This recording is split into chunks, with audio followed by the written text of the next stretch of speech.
Naomi Walker had perfected the specialized practice of achieving invisibility, intentionally selecting the middle seat on the night flight 447 destined for London, with her well-used hoodie pulled down low over her eyes, which had not experienced true sleep for a period of 5 years.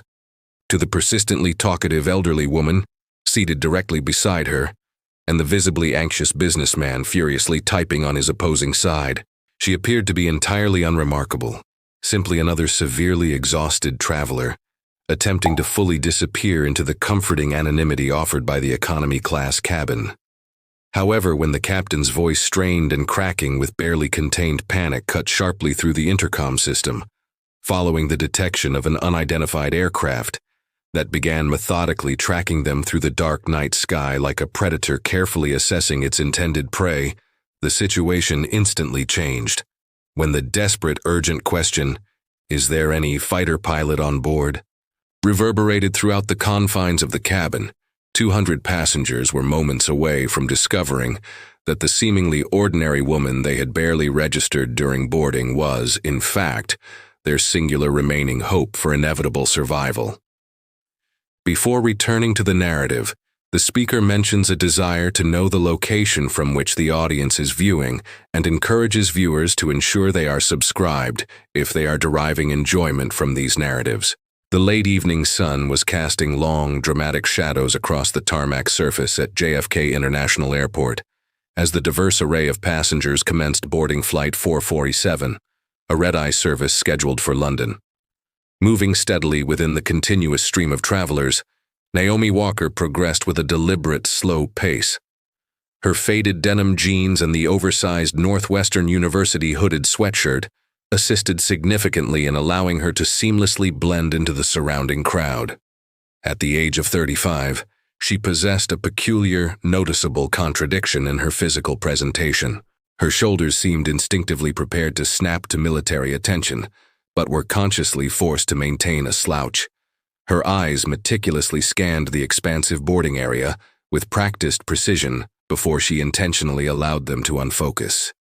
"Welcome aboard," the cheerful gate agent greeted her, efficiently scanning her provided boarding pass. Naomi offered a weary, tired smile that did not quite reach the expression in her eyes and proceeded purposefully down the lengthy jet bridge. The aircraft itself was vibrating with that distinctive low hum of tangible pre-flight anticipation. Business travelers efficiently stowed their laptop computers with automatic, practiced swiftness. Families actively negotiated specific seat assignments amongst themselves. Simultaneously, the flight attendants moved systematically through their rigorous preparations with a choreographed, synchronized precision. Naomi located her assigned seat, 32B, a middle seat positioned in the economy section, and settled into it without expressing any complaint. Most travelers would have immediately grimaced in genuine distaste at the assignment, but she seemed almost relieved by the opportunity to vanish entirely between two other seated passengers. To her immediate left, positioned by the window, sat Margaret Foster, a chatty woman in her 60s wearing an excessive amount of perfume and clutching tightly to a specific romance novel. To her right, positioned on the aisle, David Brooks, a businessman, was already typing furiously and aggressively on his own laptop computer. The tension was palpable in his jaw, which was severely clenched, suggesting that this particular flight was merely one small part of an exhausting, endless sequence of deadlines and professional meetings. "First time traveling to London, dear?" Margaret inquired immediately, already leaning significantly into Naomi's personal space with the intense enthusiasm of someone who perceives air travel as a prime social opportunity. "No, ma'am," Naomi responded softly, pulling her hood further up over her head and firmly closing her eyes. "I am simply tired," Naomi communicated. Margaret's face momentarily fell slightly, but she successfully recovered her composure quickly, turning her attention to her book with a small, audible huff of annoyance. Naomi had fully perfected the careful technique of polite dismissal, maintaining sufficient friendliness so as not to cause direct offense, yet establishing enough emotional distance to effectively discourage any subsequent attempts at conversation. 3 rows ahead of them, the Anderson family, Tom and Sarah, accompanied by their 8-year-old twin children, Jacob and Emma, were settling into their space amid the controlled yet noticeable chaos that inherently accompanies traveling with young children. The twins were already deeply engaged in negotiations concerning which child would receive the window seat specifically for takeoff. Sarah Anderson successfully caught the eye of a flight attendant, offering a clear, apologetic smile that effectively conveyed the message. "We will certainly try our best to ensure they remain quiet, but we can offer absolutely no guarantees." The entire team of flight attendants moved systematically through their established routines, but there was a subtle, distinct difference in their professional demeanor this specific night. Jennifer Martinez, the lead flight attendant with 15 years of consistent experience, exchanged knowing, uneasy glances with her professional colleague, Robert Hayes, as they performed the mandated passenger count. They had both previously observed a group consisting of 4 uniformed soldiers boarding the plane earlier, appearing to be returning home immediately following a deployment. The men looked utterly exhausted, their distant 1,000-yard stares powerfully suggesting they had been witness to more events than they cared to consciously remember. One specific soldier, identified as Sergeant Marcus Williams, repeatedly checked his mobile phone, his leg rhythmically bouncing with noticeable nervous energy. However, it was not specifically the group of soldiers that had most intensely captured Jennifer's professional attention. It was, rather, the man seated in 38F, who had his hoodie pulled down low despite the relatively warm evening temperature, and wore oversized dark sunglasses even though they had been inside the aircraft cabin for 20 minutes. He had barely spoken a single word during the entire boarding process, simply pointing silently to his designated seat assignment when asked. His accompanying carry-on bag appeared notably heavy when he exerted effort to lift it into the overhead storage compartment.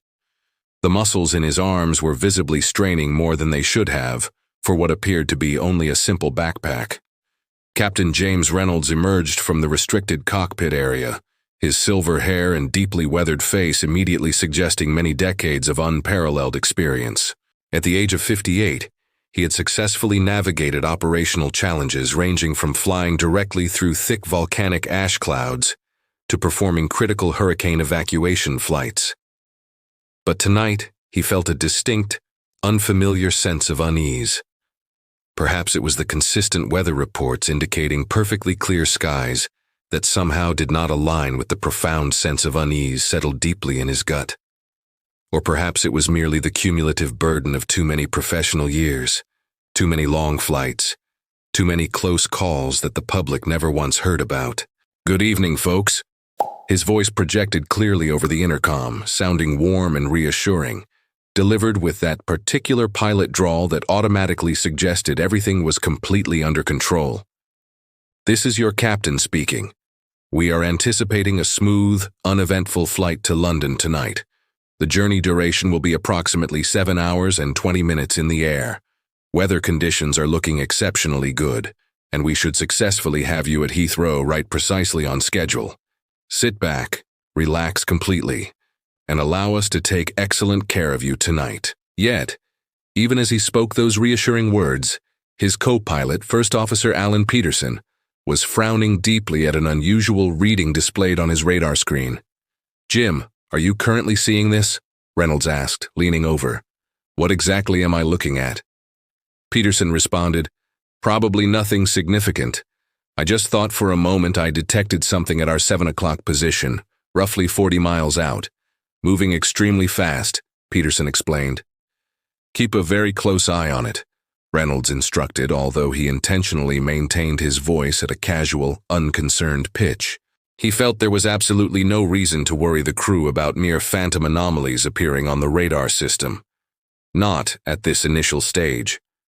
Back in the confinement of seat 32B, Naomi had already drifted off to sleep, or at least she successfully appeared to have done so. Her breathing pattern was noticeably steady, yet it lacked the deep, consistent rhythm characteristic of true, genuine sleep. Her fingers, deliberately tucked inside the front pocket of her hoodie, twitched slightly on occasional intervals. This was a pure form of muscle memory, ingrained from years of tightly gripping something that was no longer physically present. Margaret Foster glanced over at her sporadically. There was an indefinable quality about the younger woman's extreme stillness that made her feel deeply uneasy in a manner she could not fully articulate. The plane initiated its mandatory pushback from the boarding gate with the familiar, usual sequence of mechanical noises. The high-pitched whine of the pushback tug vehicle, the initial powerful startup of the massive engines, the various specific clicks, and low hums that highly frequent flyers could accurately identify with their eyes firmly closed. The required safety demonstration video played out fully on the seatback screens, though the majority of passengers entirely disregarded it, absorbed instead in checking their mobile phones for those final crucial few minutes of network connection before mandatory airplane mode activation. It was specifically during the taxi phase, moving slowly toward the designated runway, that the first truly unusual event occurred. A remarkably loud, heavy thud sound echoed sharply from the vast cargo hold area, a sound sharp enough to cause several passengers to immediately look up from their electronic devices. The aircraft was still technically moving, but there was a momentary, noticeable pause in the flight attendant's systematic movements. Jennifer quickly activated the intercom system. "Ladies and gentlemen, that noise was simply some cargo shifting slightly during our taxi procedure. Absolutely nothing to worry yourselves about. We will ensure everything is completely secure before we commence takeoff." Despite her verbal reassurance, she exchanged another worried glance with Robert. Cargo did not typically shift dramatically during taxi procedures, not with that specific sharp kind of impact. The individual seated in 38F, whose boarding pass tentatively identified him as Michael Smith, though that was almost certainly not his real identity, subtly shifted position in his seat. His hands, which had appeared completely steady up until this very moment, now showed the slightest, barely perceptible tremor. He pulled his carry-on bag down from the overhead compartment, pretending to ostensibly retrieve a necessary item, but his movements were overly careful, too noticeably deliberate. He placed the bag down underneath the seat directly in front of him, instead of immediately returning it to the overhead storage space. As the massive plane fully lined up for takeoff, Captain Reynolds walked back through the entire main cabin. This action was highly unusual for this specific operational stage of the flight, but he successfully played it off as a final pre-flight check. His experienced eyes moved systematically across all the passengers with practiced assessment. He observed the soldiers, clearly exhausted but maintaining full alertness.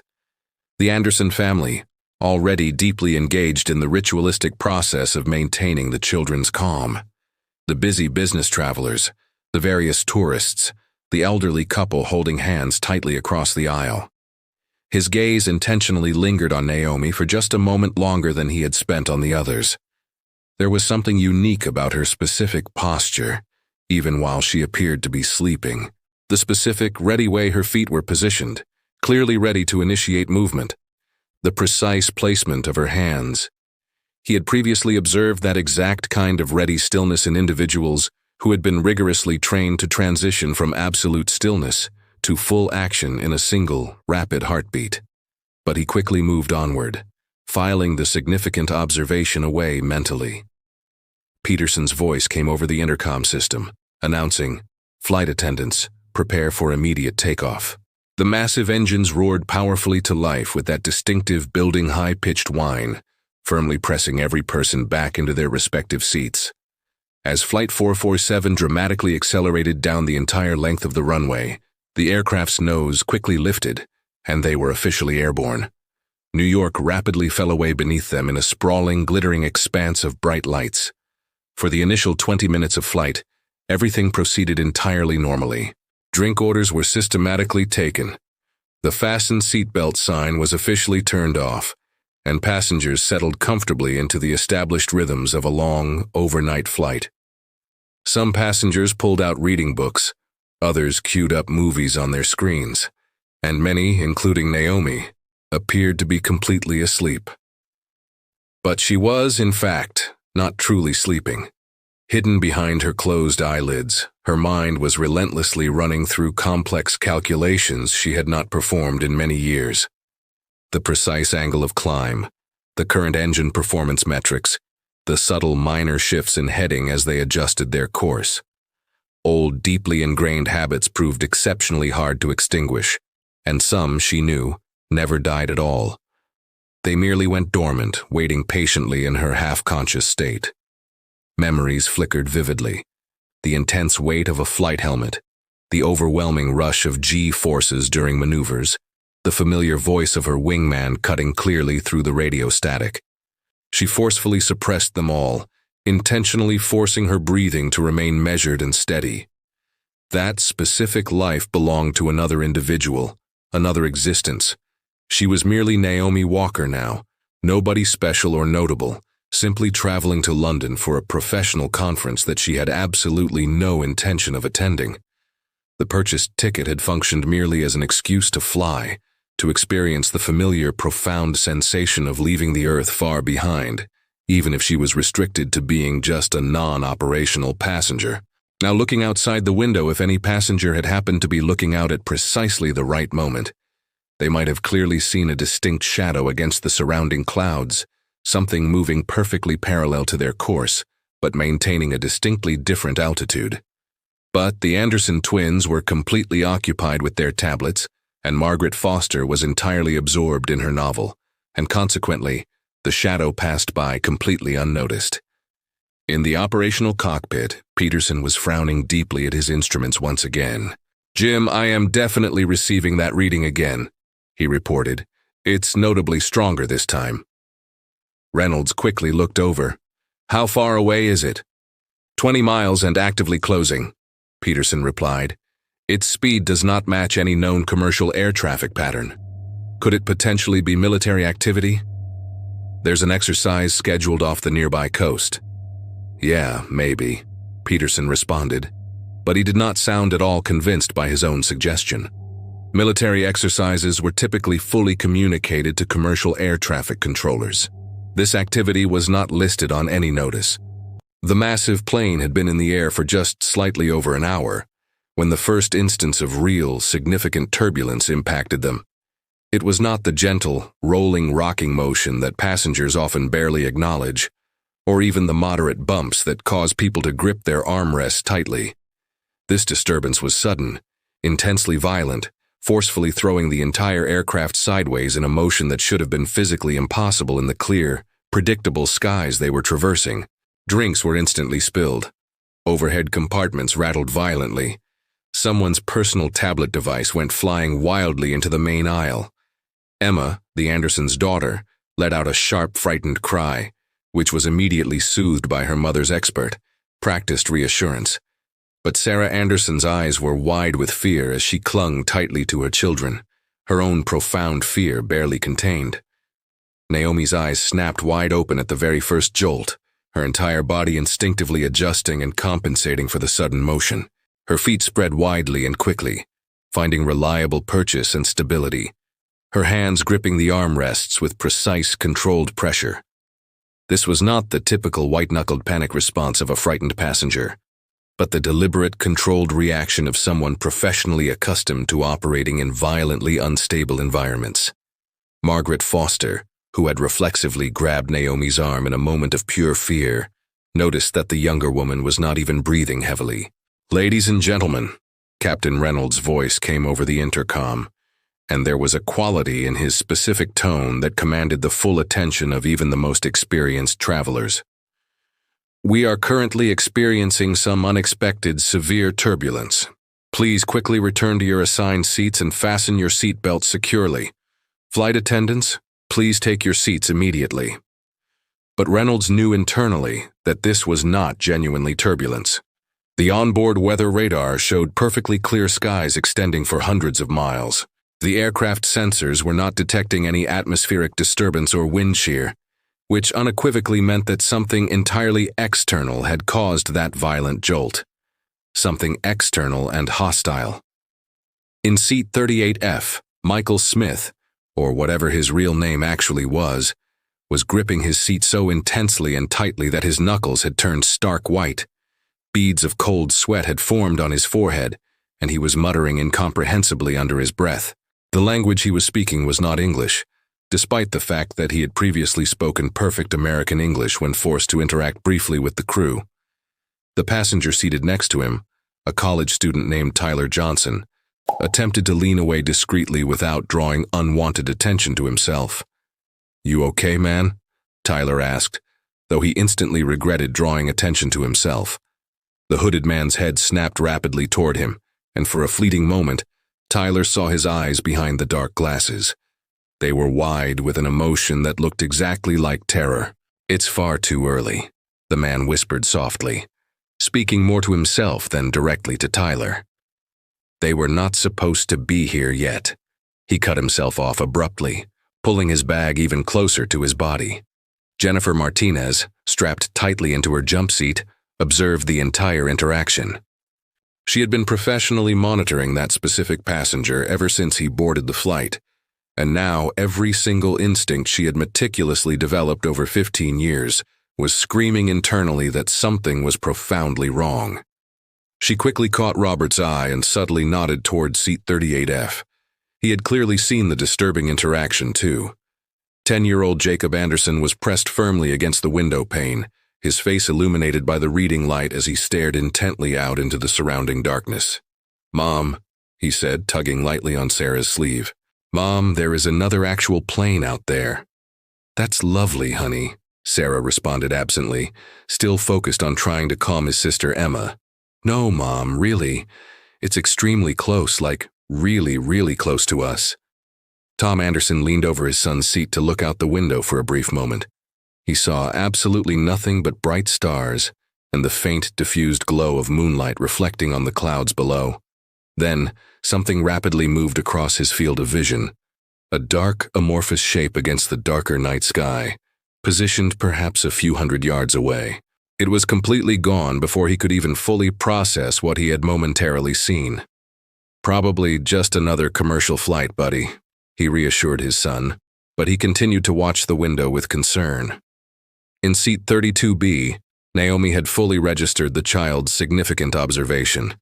Without making her action overtly obvious, she subtly shifted her body slightly to gain a better viewing angle on the windows across the central aisle. Her highly trained eyes immediately picked up on the subtle details that others would miss completely. The faint, sporadic reflection of navigation lights that should not have been present, moving in a clearly discernible pattern that absolutely did not match any standard commercial flight path. The plane jolted severely again, less violently this time than the first, but accompanied by a strange, continuous rolling motion that caused several passengers to grab urgently for their sick bags. This was definitively not turbulence. Naomi recognized the phenomenon instantly. Wake vortex, the distinct spiral of violently disturbed air left trailing behind another aircraft. However, no commercial plane should have been operating close enough for them to physically hit its wake. Not at this high altitude, not on this designated flight path. She was now fully awake and alert, though she maintained the external appearance of a drowsy passenger by keeping her eyes deliberately half-closed. Her active mind was running relentlessly through every possible scenario, none of which were positive. The repeated jolts, the recognizable pattern of the air disturbance, the clearly nervous and suspicious behavior of the passenger in 38F. These were all critical pieces of a complex puzzle she desperately wished she did not have to solve, yet instinctively could not help but assemble. Jennifer had reached a critical decision. Despite the illuminated seatbelt sign, she quickly unbuckled herself and made her cautious way toward the cockpit door, utilizing the seatbacks for necessary support and balance. As the plane continued to experience intermittent, rough shudders, she knocked purposefully on the cockpit door. 3 short knocks, too long, the codified signal for an urgent but non-emergency situation. Reynolds opened the door slightly enough to speak. "Jennifer, you should definitely be seated and secured," he warned. "Captain, we have a specific passenger in 38F who is exhibiting extremely suspicious, alarming behavior, and whatever is currently happening with the plane, he seemed to know it was imminent," Jennifer reported. Reynolds' expression immediately darkened. He glanced back quickly at Peterson, who was still intensely monitoring the radar display. "We are actively being shadowed," he confirmed quietly. "There is an unidentified aircraft actively following us, and it is completely unresponsive to any communication attempts we make. We have attempted switching through multiple frequencies. We even tried utilizing the guard frequency. Nothing is reaching them," he stated. Jennifer's face turned noticeably pale. Guard frequency was the universal emergency communication channel monitored by every aircraft. If someone was refusing to respond on the guard frequency, they either physically could not or intentionally would not communicate. "What exactly do you want us to do now?" she asked urgently. "Keep a very close eye on that specific passenger," Reynolds instructed. "Do it quietly and discreetly. Do not cause a major panic. I plan to come back and visually inspect him myself in a few minutes. Make all your interactions look completely routine," he added. Jennifer nodded her understanding and began making her way back into the cabin, stopping along the way to check on various passengers, as though nothing unusual was occurring, offering calm reassurances about the supposed turbulence. When she eventually reached 38F, she made a deliberate show of checking the overhead compartments, getting a closer, focused look at the hooded man. He was firmly clutching something rectangular inside his pocket, an object roughly the size of a mobile phone, but noticeably thicker. Back in her own seat, Naomi was observing the entire scene unfold through her barely opened eyes. She noticed Jennifer's careful, professional observation, sensing the profound tension in the flight attendant's shoulders, and the way her forced professional smile failed to fully reach her eyes. She also clearly saw the hooded man's nervous, erratic movements, the specific way he repeatedly checked his wristwatch, an expensive chronometer styled for military use that seemed completely incongruous with his otherwise unremarkable civilian appearance. Another passenger had also clearly noticed the escalating tension. James Crawford, identified by some members of the crew as an ex-police officer due to the specific way he carried himself and acutely observed his surroundings, had shifted position in his seat to gain a clearer vantage point of 38F. 20 years served on the Chicago police force had rigorously taught him how to accurately read volatile situations, and everything about this specific one read profoundly wrong. The massive plane lurched violently again, much harder than the previous jolts.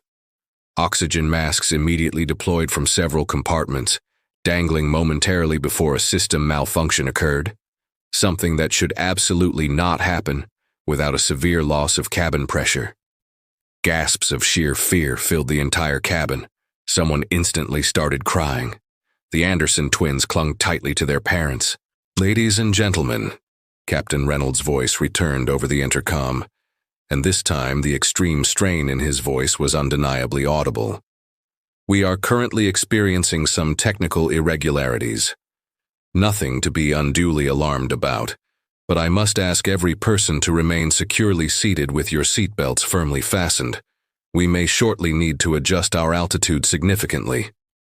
But Naomi instantly understood that technical irregularities did not cause oxygen masks to automatically deploy, and adjusting altitude was clearly pilot jargon for initiating evasive defensive maneuvering. Whatever unidentified entity was actively following them was becoming increasingly aggressive. The hooded man suddenly and abruptly stood up, entirely ignoring the illuminated seatbelt sign, and moved rapidly toward the lavatory area. Jennifer instantly started to move to intercept him, but he moved with surprising speed, managing to lock himself securely inside before she could reach the door. She pressed her ear tightly to the door and distinctly heard him talking. No, arguing intensely with someone, but he was clearly alone inside, which meant he was utilizing a radio or mobile phone. Crawford, the former police officer, had observed enough to confirm his suspicions. He quickly unbuckled his seatbelt and moved to strategically position himself near the lavatory, fully ready to act if intervention became necessary. He successfully caught Jennifer's eye and nodded firmly. He had her full support. In the highly restricted cockpit, Peterson was becoming increasingly agitated and stressed. "Jim, it is exactly matching every single one of our course changes," he reported. "Every adjustment we make, it instantly mirrors within seconds. This is absolutely not random movement. We are actively being hunted." Reynolds had professionally flown commercial jets for 30 years. He had successfully navigated hijacking attempts, critical medical emergencies, total engine failures, and extreme weather conditions that would make the vast majority of pilots consider immediate early retirement. But this specific situation was entirely new to him. This was something fundamentally else entirely. "Attempt communication with ATC again," he commanded. "Send a subtle code of distress. Do not make it overtly obvious, but ensure they understand we have a genuine situation unfolding." Peterson activated the radio using precise, subtle language that any air traffic controller would instantly recognize as an urgent plea for help, without directly alerting anyone who might be actively listening in. But the response was immediate static noise. Then, for a single fleeting moment, a voice cut clearly through the static, not air traffic control, but someone else speaking in heavily accented English. "Flight 447. Maintain your current heading and altitude immediately. Comply fully and absolutely no one will be physically harmed." Reynolds and Peterson rapidly exchanged worried glances. The situation had just escalated instantly from merely suspicious to unequivocally confirmed hostile. Back inside the main cabin, Naomi had finally reached a firm decision. She realized she could no longer convincingly maintain the pretense of sleep, not with the crisis escalating so severely. She opened her eyes fully, sitting up noticeably straighter, her entire demeanor subtly shifting to Project Authority. Margaret Foster, still clutching her romance novel like a vital lifeline, noticed the profound change immediately. "You are not genuinely just tired, are you?" Margaret whispered, displaying the sharp intuition that came from raising 4 children, and instantly recognizing when someone was purposely putting on a protective act. Naomi turned her head toward Margaret, and the older woman saw something specific in those eyes that made her sudden catch her breath. A depth of intense experience, a raw capability that had absolutely nothing to do with attending conferences or taking recreational vacation trips to London. "Ma'am," Naomi said quietly, "in a matter of minutes, circumstances might become extremely complicated. When that inevitable moment arrives, I need you to keep your head down low and follow the crew's operational instructions exactly as they are given. Can you honestly promise me you will do that?" Margaret nodded instantly, suddenly acutely aware that the seemingly tired young woman in the middle seat might very well be the most important critical person on board the entire flight. The lavatory door unlocked abruptly, and the hooded man emerged quickly. His face was ashen pale, sweat visibly soaking through his shirt fabric. He looked around wildly and nervously, as if he were frantically searching for someone or something specific. Then his eyes locked directly onto Naomi's. For an instant, a flash of recognition crossed his facial features. Not recognizing her specific face, but recognizing precisely what she fully represented. The controlled way she was sitting, the intense way she watched him, the distinct, controlled readiness evident in her physical posture. He started to immediately back away, but Crawford was strategically positioned there, effectively blocking his retreat path. "Sir, I strongly believe you need to return promptly to your assigned seat," the former police officer said sternly, his tone making it abundantly clear this was not a simple request. "You don't fully understand the magnitude of this," the man insisted, his accent now clearly apparent, suggesting Eastern European origin, possibly Russian. "They are definitely coming now. They are already here in position. The package? They specifically want the package," he repeated. "What package are you referring to?" Crawford demanded sharply, but the man had already forcefully pushed past him, practically running rapidly back to his original seat. Captain Reynolds emerged urgently from the cockpit, moving through the cabin with a forced sense of calm. His eyes rapidly swept across all the passengers, lingering briefly on the hooded man, on Crawford, on Jennifer, who was desperately trying to maintain order, and finally, on Naomi. Their eyes met briefly, and Reynolds saw something profound there that caused him to momentary pause. Recognition, not based on her face, but recognition of her distinct type. He had flown with enough military personnel to instantly recognize one, even when they were dressed in civilian attire. He made his hasty way back to the cockpit, his professional mind racing frantically. They were a full 2 hours away from the closest suitable airport for an emergency landing procedure. They had an unidentified hostile aircraft actively shadowing them, a passenger who clearly possessed highly sensitive knowledge and absolutely no communication capability with ground control. The operational situation was deteriorating rapidly and severely, and he was quickly running out of viable options. That's when the large plane shuddered violently again. But this specific time it was distinctly different. This time, every single person heard the accompanying sound. A high-pitched, screaming whine followed immediately by a brilliant flash of light visible outside the windows. The shadowing aircraft had just deliberately fired a flare across the airliner's nose. A clear, unambiguous warning shot. The cabin instantly erupted into widespread panic. Screams, loud crying, fervent prayers being recited in multiple different languages. Parents desperately clutched their children tightly. Complete strangers firmly grabbed each other's hands. The soldiers instantly snapped to full alertness, their rigorous training kicking in automatically, even though they were physically helpless in this aerial situation.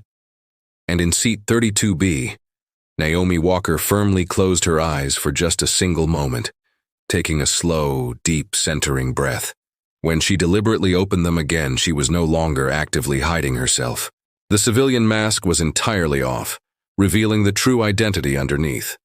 Lieutenant Colonel Naomi Walker, formerly one of the Air Force's most highly decorated fighter pilots, before she mysteriously disappeared from active service under classified, obscured circumstances. She quickly unbuckled her seatbelt and stood up, her voice instantly cutting clearly through the surrounding panic with distinct military authority. Everyone remained calm and securely seated. Flight crew, immediately initiate emergency protocols. The entire cabin instantly fell into a shocked silence, all eyes turning intensely to look at her. Captain Reynolds, watching intently from the cockpit door, felt a complex mixture of immense relief and sharp apprehension. Help had finally arrived, but from a most unexpected, highly unusual source. The immediate question now was whether this intervention would prove entirely sufficient. The silence that immediately followed Naomi's commanding voice lasted only a few seconds, but subjectively it felt like an eternity had passed. Every single eye in the main cabin was fixated upon her. This woman, who only moments ago had been perceived as just another sleeping passenger, now stood with the commanding bearing of an individual fully accustomed to being instantly obeyed. Captain Reynolds moved rapidly down the aisle directly toward her, his deeply weathered face showing a turbulent mixture of desperate hope and professional skepticism. The plane shuddered once again, a stark reminder that whatever catastrophic events were occurring outside were not patiently waiting for them to figure things out. "Ma'am," Reynolds said, lowering his voice so only those closest to them could distinctly hear, "I genuinely do not know who you are, but if you possess any form of experience that might conceivably help us." "Lieutenant Colonel Naomi Walker," she stated quietly, meeting his eyes directly. "Former F-22 pilot, 94th Fighter Squadron. And right now, Captain, you urgently need to tell me every single detail about what is actively happening up there." Reynolds' eyes widened slightly in startled recognition. He had definitely heard that specific name before, years ago, in the candid types of conversations pilots typically have in airport bars after consuming too many alcoholic drinks. The female fighter pilot who had supposedly disappeared entirely from active service after a highly classified incident. The one who had allegedly completely outflown half the entire Air Force in simulated combat exercises before vanishing from the military establishment entirely. "We have an unidentified aircraft actively shadowing us," he quickly explained. "It is not responding to any of our communication attempts. They have somehow managed to cut us off entirely from ATC. Jamming, perhaps, and they just deliberately fired a warning shot across our nose." Naomi's jaw visibly tightened. She glanced rapidly toward the nearest window, mentally calculating angles and distances with the specialized, practiced eye of someone who had dedicated thousands of hours to thinking entirely in 3 dimensions. "How long exactly have they been flying with us?" she demanded. First contact was approximately 90 minutes ago, Reynolds replied. They have been flawlessly matching every single one of our course changes perfectly. Show me your current radar readings, she instructed, already moving rapidly toward the cockpit. Then, speaking louder, addressing the entire cabin. Everyone immediately remains seated. Flight attendants, quickly secure all loose items and prepare yourselves for possible aggressive evasive maneuvers. Jennifer Martinez, despite her deep fear, immediately began strictly following the explicit orders. There was an inherent quality about Naomi's tone that unequivocally brooked no argument, no hesitation whatsoever. This was clearly someone who knew precisely what she was doing. As they reached the highly restricted cockpit door, Reynolds hesitated momentarily. I urgently need to know this. Can I genuinely trust you? Your highly redacted service record, the complex manner in which you left active service. Captain, Naomi interrupted, her voice remaining steady but urgent. In about 30 seconds, that hostile aircraft is going to execute another pass. They are actively testing your reactions, meticulously observing how you choose to react. Right now, I represent the only person on board this plane who possesses any meaningful chance of understanding exactly what they want and how we can effectively counter their moves. You are free to question my past later, but at this immediate moment, you desperately require my help. Reynolds instantly made his final decision. He opened the cockpit door, quickly ushering her inside the flight deck. Peterson looked up in profound surprise as a mere passenger entered the sacred operational space of the flight deck. Jim, what the hell is happening? She is a fully trained military fighter pilot, Reynolds quickly asserted. Show her the radar screen immediately. Naomi leaned over the complex instruments, her eyes rapidly scanning the digital displays. Her entire previous demeanor had completely vanished. Gone was any pretense of being a civilian. Her subsequent movements were precise, extremely economical, and purely professional. There, she stated, pointing directly to a specific blip on the radar screen. Observe how meticulously they are maintaining their exact position just outside your collision avoidance system's maximum range. They know precisely the operational limits of your system. This is absolutely not some amateur at work. This individual possesses military training. The radio receiver crackled loudly to life again. It was the same distinct accented voice. Flight 447. Begin immediate descent to flight level 180. You have exactly 2 minutes to comply with this order. If we descend quickly to 18,000 feet, Peterson began to articulate. We will be placed in the perfect vulnerable position, Naomi finished his sentence, for a forced landing procedure at any number of small remote airfields, or low enough to attempt mid-air boarding if their operational ambition is truly high, she calculated. Reynolds stared at her in stunned silence. Mid-air boarding? That specific concept is physically impossible, he insisted.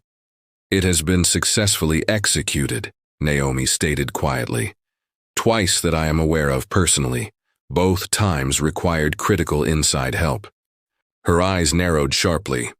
That passenger situated in 38F. He knows vital information.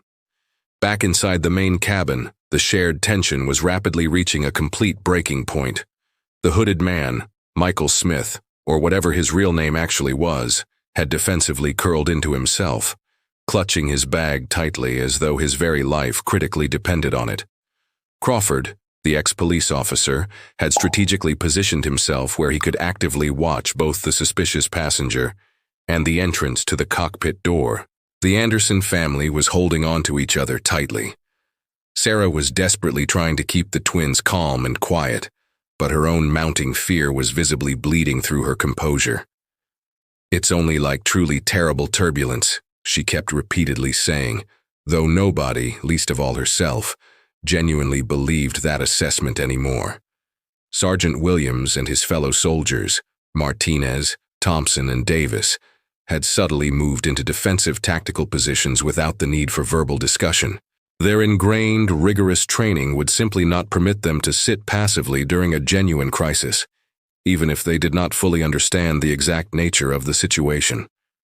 Margaret Foster, still occupying her window seat, was quietly praying, her romance novel completely forgotten on her lap.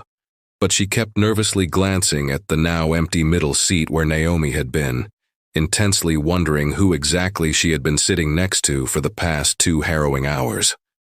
Inside the highly restricted cockpit, Naomi was rapidly processing crucial information. "Captain, I urgently need you to key your radio transmitter to the guard frequency. But do not speak a single word," she instructed. "Just key it for 3 full seconds, then immediately release the button. Then repeat the action again. 2 brief short bursts." "What specific purpose will that serve?" Reynolds asked, even as he automatically followed her precise instructions. "If there happens to be anyone listening out there, military, civilian, anyone at all, they will instantly recognize that sequence as a distress pattern," she explained. "We may currently be unable to verbally communicate, but we can still successfully signal our status." She then turned her attention to Peterson. "Start a very gradual, slow descent immediately. Make it appear externally like you are strictly complying with their order, but intentionally drag it out. Buy us more time." "Time for what exact purpose?" Peterson inquired. "For me to definitively figure out what they truly desire," Naomi stated. She looked directly at Reynolds. "I need to personally talk to your suspicious passenger, the one the flight attendant specifically mentioned." "That presents a high degree of danger," Reynolds warned. "Captain, every single aspect of this unfolding situation is inherently dangerous," Naomi countered. "But that man possesses vital information, and we urgently need to know what it is." Reynolds slowly nodded his agreement. "Jennifer can safely bring him up here to us." "No," Naomi decisively rejected. "That action is far too obvious. They are certainly watching and highly likely monitoring our internal communications. I will go to him directly. Make my movements look entirely routine." She started to exit the cockpit, then paused and turned back. "Captain, regardless of any pressure, do not permit them to forcibly push you below 15,000 feet. Above that specific altitude, you still possess viable options. Below that altitude—" She intentionally left the sentence unfinished. Naomi systematically made her way back through the main cabin, moving with the steady, authoritative confidence of someone who rightfully belonged there. She stopped briefly at several passenger seats, appearing to check on their welfare, offering calm, practiced reassurances. To any outside observer, she looked exactly like she might be an off-duty flight attendant assisting her colleagues. But her established path was deliberate and precisely designed to bring her directly to seat 38F without seeming overtly obvious about her true intentions. When she eventually reached the hooded man, she knelt down in the aisle beside him, her voice remaining low and completely steady. "I know you are profoundly scared right now. I know they are actively coming for you. But if you refuse to tell me the truth about what is going on, everyone aboard this entire plane is ultimately going to pay the terrible price for whatever item you are secretly carrying." The man's head instantly snapped up, his eyes wide with fear behind those dark glasses. "You don't understand the severity of this. You simply cannot understand," he whispered. "If they successfully acquire it," Naomi pressed, "what precisely is it? What item are you physically carrying?" He clutched his bag even tighter defensively. "Codes," he whispered. "Satellite override codes. They were originally supposed to be delivered quietly and secretly, but someone unfortunately leaked the information. They discovered the plan. They are here now specifically to take them forcibly," he confessed. Naomi felt a chilling sensation run through her entire body. Satellite override codes possessed the capability to seize complete control of military satellites, intentionally redirect them, or even command them to crash into other objects in orbit. In the hands of malicious actors, they could easily cause catastrophic, irreparable damage globally. "Who precisely are they?" she urgently asked. "Mercenaries, former military personnel. They specifically call themselves the Greywing organization.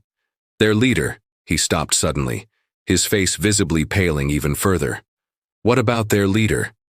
He used to be part of the American Air Force, just exactly like you, the man noted, having clearly observed her commanding bearing and manner of speaking. They claim he was one of the finest, most skilled pilots ever rigorously trained before he abruptly went rogue. They refer to him by the call sign, Spectre. Naomi felt the world momentarily tilt sideways. Spectre. She knew that specific call sign intimately. She knew it because she had flown on active duty with him for 3 continuous years.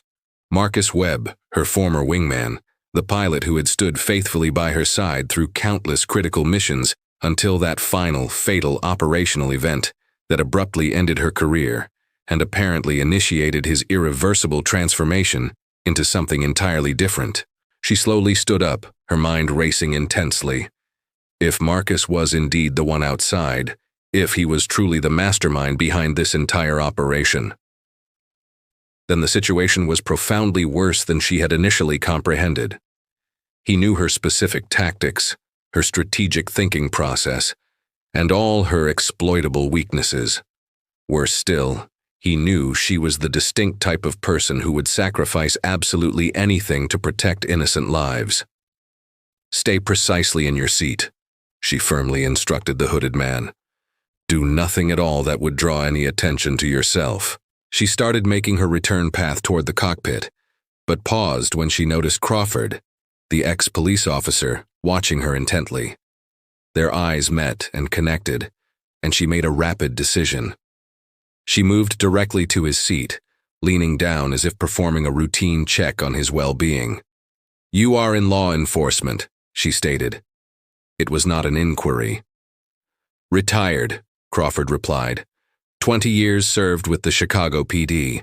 I urgently require your assistance. That specific man in 38F is carrying something extremely valuable that the hostile people following us desperately want. We must ensure unequivocally that they do not acquire it," Naomi explained. Crawford's eyes instantly sharpened with understanding. "What precise actions do you require me to perform?" "Watch him continuously. If he attempts any action, destroy the codes, communicate with someone, anything at all, stop him. But do it as quietly as possible. We absolutely cannot afford to initiate widespread panic."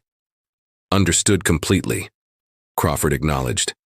He shifted his body position slightly, significantly improving his observational angle. "Who exactly are you, ma'am?" he asked. "Someone desperately trying to keep every one of us alive," Naomi replied, already moving away from his seat. The massive plane lurched suddenly and violently again, harder this time than any previous jolts. Through the main windows, passengers could clearly see another aircraft pulling up alongside them, now extremely close, close enough to distinctly make out its dark silhouette against the backdrop of the stars, dangerously, frighteningly close. Loud screams erupted throughout the entire cabin.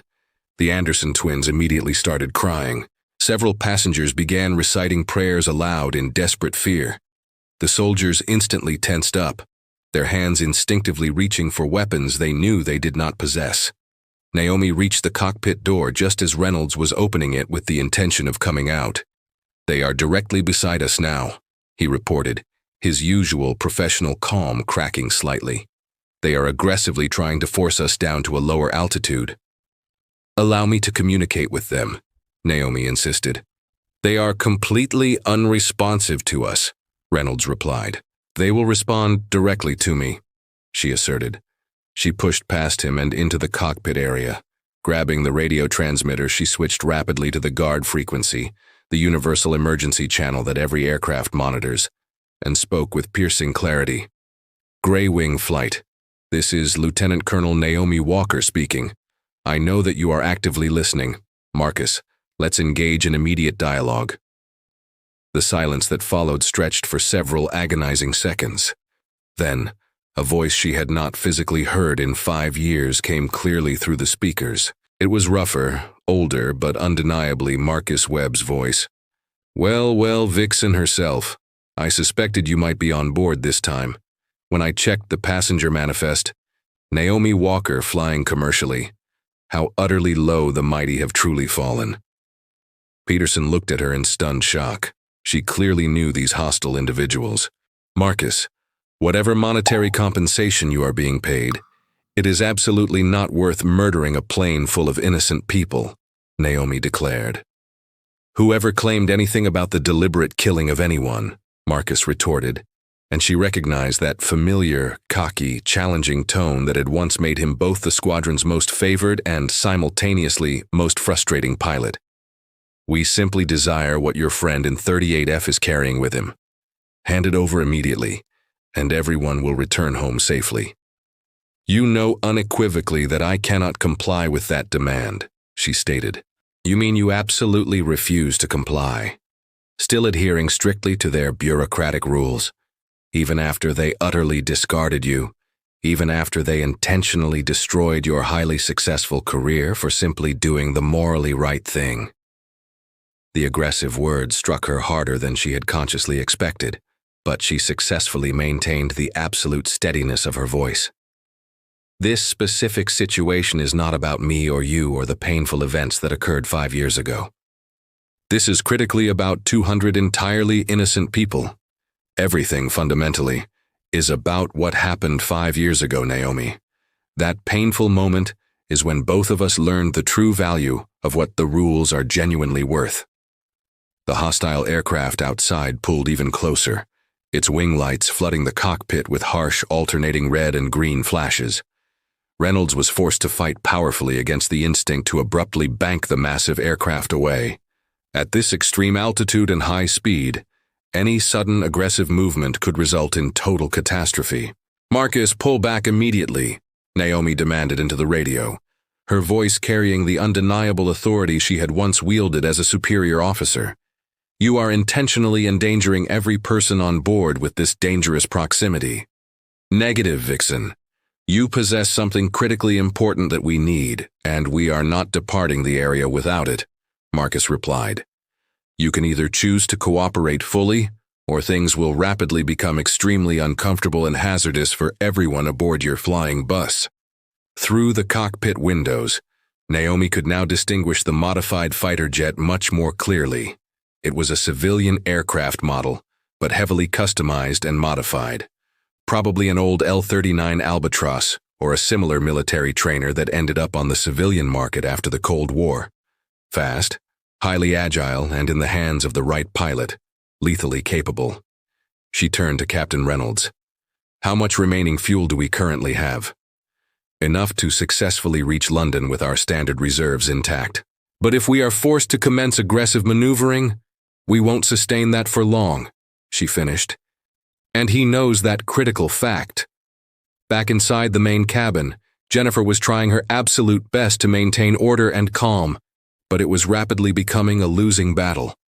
The dangerous proximity of the hostile aircraft was now clearly visible to every passenger seated on the starboard side, and the frightening news was quickly spreading to the rest of the occupants. The hooded man in 38F had gone completely rigid. His knuckles were stark white as he fiercely clutched his bag. Crawford had moved even closer, now seated just across the aisle from him. Whatever item you are carrying, the ex-police officer said quietly. Perhaps it is time to seriously consider giving it up entirely. It is absolutely not worth the lives of all these people. You don't understand the depth of this, the man hissed back. If they successfully acquire these codes, they possess the ability to intentionally crash satellites into major cities, disable entire national defense networks, and instigate chaos beyond your imagination. Thousands of innocent people could die. Thousands versus 200 lives, Crawford stated grimly. That is the cold mathematics of your choice. That is precisely the cold mathematics of this, the man reluctantly agreed. Margaret Foster, who had been quietly praying throughout the ordeal, suddenly spoke up from her window seat. That woman, Naomi, she will figure out a solution eventually. Did you observe the expression in her eyes? She has definitely faced this kind of danger before. Nobody has ever faced this specific scenario before, the hooded man desperately insisted. This situation is truly unprecedented. But Margaret firmly shook her head. Maybe not this exact scenario, but that particular woman has faced death previously and emerged victorious. I can tell. My late husband was in the military, a Navy pilot during the Vietnam conflict. He possessed that exact same specific look, the ones who successfully survived the truly impossible things. They all carried that specific look. In the cockpit, Naomi was rapidly running through various tactical scenarios. She knew Marcus's specific flying style, his primary tactics, and his key weaknesses. He had always been inherently aggressive, perhaps even too overtly aggressive. This trait had established him as a formidable combat pilot, but it also made him predictably exploitable in some ways. "Captain, I urgently need you to start initiating a gradual, subtle turn to a new heading of 270 degrees, she commanded. "That action takes us significantly off course," Reynolds pointed out. "Trust my judgment," she replied, "and reduce our speed by 10 knots, but execute the reduction very gradually and smoothly." Reynolds exchanged worried glances with Peterson, but immediately complied with her directive. The large commercial aircraft began its slow, deliberate course adjustment. "What exactly are you attempting, Vixen?" Marcus's voice challenged over the radio. "Just searching for a patch of noticeably smoother air, Marcus," she replied calmly. "These passengers are frightened enough without the addition of severe turbulence." But she was covertly executing an entirely different strategy. She was positioning the aircraft so that the rising sun, still nearly an hour away from breaking the horizon, would eventually be positioned directly behind them. This was a classic fighter pilot's maneuver, utilizing natural environmental elements as weapons. Marcus would eventually recognize the strategic purpose, but by that specific time, she hoped to have an entirely new plan actively in motion. "I need to return outside the cockpit again," she informed Reynolds. "Keep him talking continuously. Ask him specific questions about his aircraft, his current fuel status, anything you can think of to keep him fully engaged and distracted. And whatever operational decisions you make, absolutely do not descend the aircraft below 20,000 feet. She departed the cockpit and headed directly toward the hooded man. This time she did not kneel beside him. She stood tall in the aisle where everyone could clearly see her, intentionally projecting unshakable authority. "What is your real legal name?" she demanded to know. He hesitated momentarily. "Victor," he replied. "Victor Klov. Victor, I need you to listen extremely carefully to my words. The man in that hostile plane outside, I know him personally. He is undeniably dangerous, but he is also entirely predictable in his methods," she stated. "We are actively going to get through this crisis, but I require your immediate help. What can I possibly do to help?" "I am merely a professional courier," he questioned. "You can begin by accurately telling me every single detail about those codes," Naomi instructed. "What specific systems do they control the access to? How long is their operational validity period? Is there any possible method to partially corrupt them so they become entirely useless?" Victor's eyes widened slightly in realization. There might possibly be a way," he admitted. "The codes are intricately encrypted in multiple distinct layers. If I selectively delete certain non-critical segments, they would visually appear intact and functional, but in reality, they would not function at all. But if they realize what I have intentionally done, they will murder all of us anyway," Naomi stated bluntly. "Marcus Webb intentionally does not leave behind any witnesses. That is precisely why he is the perfect candidate for this level of operation." The soldiers had been intently listening from their secured seats nearby. Sergeant Williams stood up immediately, moving physically closer. "Ma'am, if you genuinely hold military rank, my men and I are completely at your disposal. We might be without weapons, but we retain our military training," he offered. Naomi quickly assessed him and his 3 companions, young, physically fit, and highly alert. "I may indeed require your support soon, Sergeant," she acknowledged. "For now, help actively keep the other passengers calm and secure.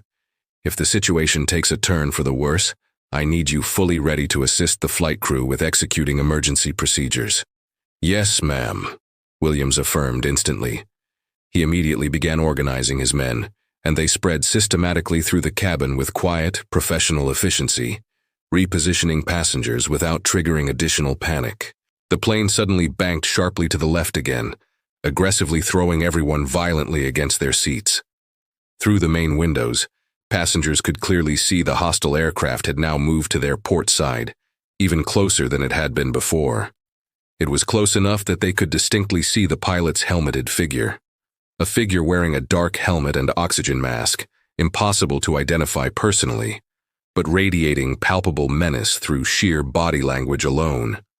"Ladies and gentlemen," Reynolds' voice came over the intercom, strain still heavily evident despite his best attempts to sound calm. "We are currently experiencing some temporary air traffic conflicts. Please remain securely seated with your seatbelts firmly fastened. We anticipate moving successfully through this situation shortly." But Naomi knew better than to believe the surface statement. Marcus was intentionally escalating the situation, aggressively pushing the boundaries, seeing precisely how far he could safely go. She had witnessed him execute this exact sequence in training exercises. Probe, push aggressively, then strike decisively when the opposing pilot was strategically off balance. She made her way back toward the cockpit but suddenly stopped when she heard a commotion erupting directly behind her. The accomplice, the quiet woman who had been seated 2 rows behind Naomi's original seat, had abruptly stood up and was rapidly moving toward the mid-cabin door mechanism. Crawford was already instantly moving to intercept her, but the woman proved faster and more agile than expected. "Nobody move an inch," the woman shouted loudly, and Naomi clearly saw the glint of metal reflecting in her hand. Not a firearm. That would have been easily detected, but what looked exactly like a sharply sharpened piece of metal, probably expertly removed from something inside the lavatory. The cabin erupted in a new wave of fresh panic. Parents desperately pulled children close to their chests. Several people immediately ducked low beneath their seats.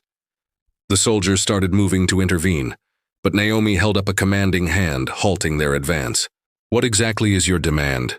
Naomi asked calmly, turning fully to face the woman directly. "The codes," the woman stated. Her accent clearly matched Victor's Eastern European origin, though she was attempting to disguise it. "Give me the codes right now and I will open the cabin door. They will successfully board, take the item they desire, and then immediately leave. Everyone will survive. You intentionally open that door at this current altitude and every single person on board will die instantly," Naomi stated unequivocally. "Not if we execute a rapid descent first. Tell the captain to take the aircraft down immediately to 10,000 feet, the woman commanded. So that was the final true plan. Force the commercial airliner low enough to safely execute a mid-air boarding operation. Marcus had successfully managed to plant an operative on the inside, someone who had been patiently awaiting the optimal moment. "You are operating entirely on the assumption that they will strictly keep their word," Naomi noted, taking a slow, measured step toward the woman. "You are assuming that once they acquire what they desire, they will simply depart. But you do not know Marcus Webb as intimately as I do. Stay back immediately," the woman threatened, waving the makeshift weapon wildly. But Naomi continued her slow, unwavering advance. "He intends to murder everyone on board anyway." "You mean Victor? And all these innocent travelers? Because that is precisely what he has become now. That is what he tragically became after—" She intentionally stopped herself. "After what event?" the woman demanded to know. "After I fundamentally failed to stop him the first time," Naomi confessed quietly. The unexpected confession hung heavily and palpably in the air. Several passengers who were listening gasped aloud. Even Crawford looked profoundly surprised by the revelation. 5 years ago, Naomi continued, still moving slowly and steadily toward the woman, Marcus and I were operating on a mission. It was highly classified, entirely off the official books. We were specifically tasked with destroying a known terrorist camp, but when we physically arrived there, we realized the intelligence data was completely wrong. It was a refugee camp filled with families and children. I explicitly refused to engage the target. Marcus did not refuse. I actively tried to stop him, Naomi stated. I severely damaged his aircraft, effectively forcing him to abort the ordnance drop, but not before he successfully deployed some ordnance. 17 civilians tragically died. The Air Force immediately buried the entire incident, formally discharged me for direct insubordination and attacking a fellow officer, and Marcus completely disappeared. I genuinely believed he was placed in prison. I was wrong about that assumption. She was now physically close enough to act. In one perfectly fluid motion, honed by years of intense combat training, she forcefully grabbed the woman's wrist, executed a sharp, specific twist, and the crude weapon instantly clattered loudly to the floor. Crawford was there instantly, restraining the woman with the practiced efficiency gained from 2 decades spent in law enforcement. "Secure her immediately in the back galley area," Naomi commanded him.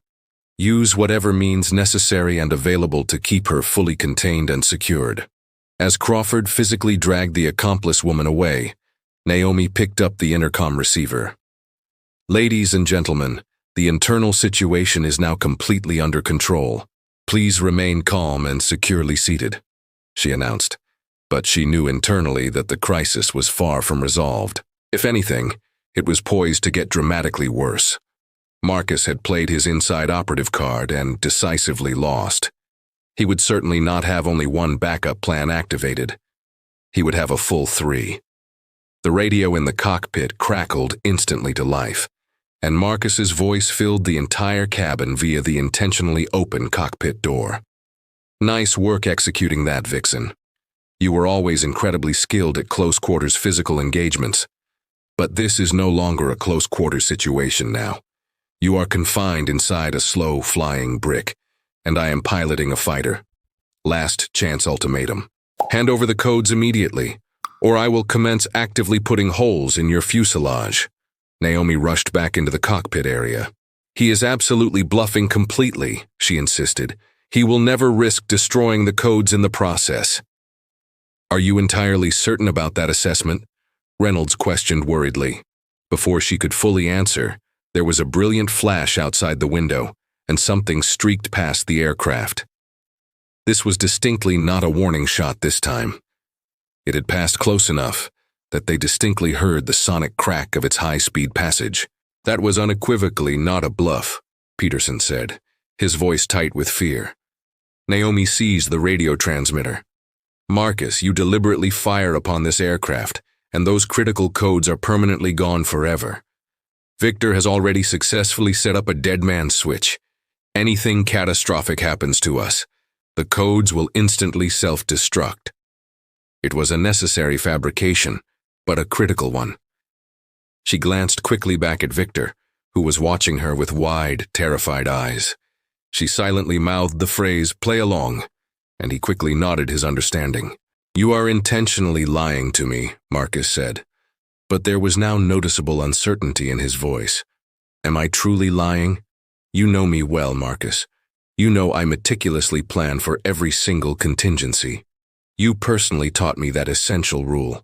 Remember, always ensure you have a viable backup plan activated." Silence dominated the radio frequency. Outside, the hostile aircraft had pulled back slightly, no longer dangerously close to collision, but still relentlessly shadowing them. "Here is precisely what is going to happen next," Naomi declared, fully taking command of the situation. "We are going to successfully continue flying to London. You are free to follow if you so choose, but you will maintain a safe distance. When we land successfully, we can initiate negotiations. But if you deliberately fire upon this aircraft again, if you intentionally endanger these passengers, you will receive absolutely nothing from us. You are no longer the one issuing the orders, Vixen. You are not a lieutenant colonel. You are now a nobody," Marcus challenged. "Maybe so," Naomi conceded. "But I am currently the nobody standing directly between you and what you desperately want. And both of us know that I have successfully stopped you before in the past."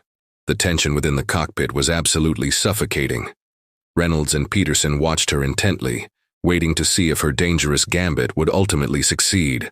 Finally, Marcus spoke again. "You have exactly 1 hour, Naomi. 1 single hour to successfully convince me why I shouldn't just forcefully take what I desire. And trust me implicitly. After the monumental cost you imposed on me 5 years ago, I am intensely motivated to ensure this situation ends terribly for you." The radio went completely silent. Outside, the hostile aircraft maintained its prescribed distance but did not depart the area. Naomi turned to Reynolds. "We have successfully bought ourselves some time, but not much remains. How far away are we from confirmed friendly airspace at our current speed?"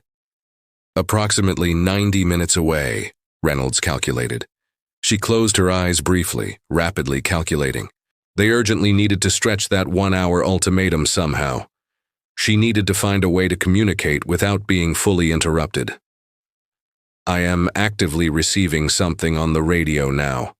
Military frequency," Peterson announced. Naomi immediately grabbed the headset receiver. Through the persistent static, she recognized a specific voice. Colonel James Harrison, her old commanding officer. "Lieutenant Colonel Walker, this is Rampart Actual.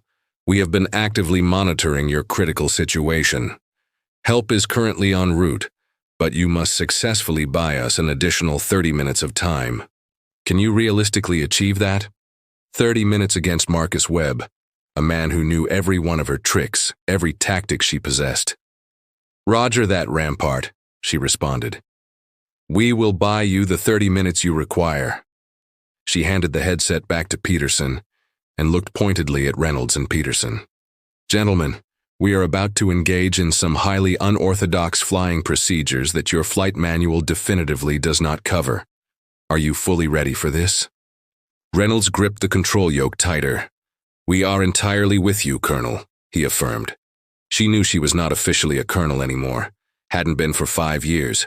But right now, with 200 innocent lives hanging precariously in the balance, and her former wingman turned mercenary on their tail, she desperately needed to embody everything she once was, and significantly more capable.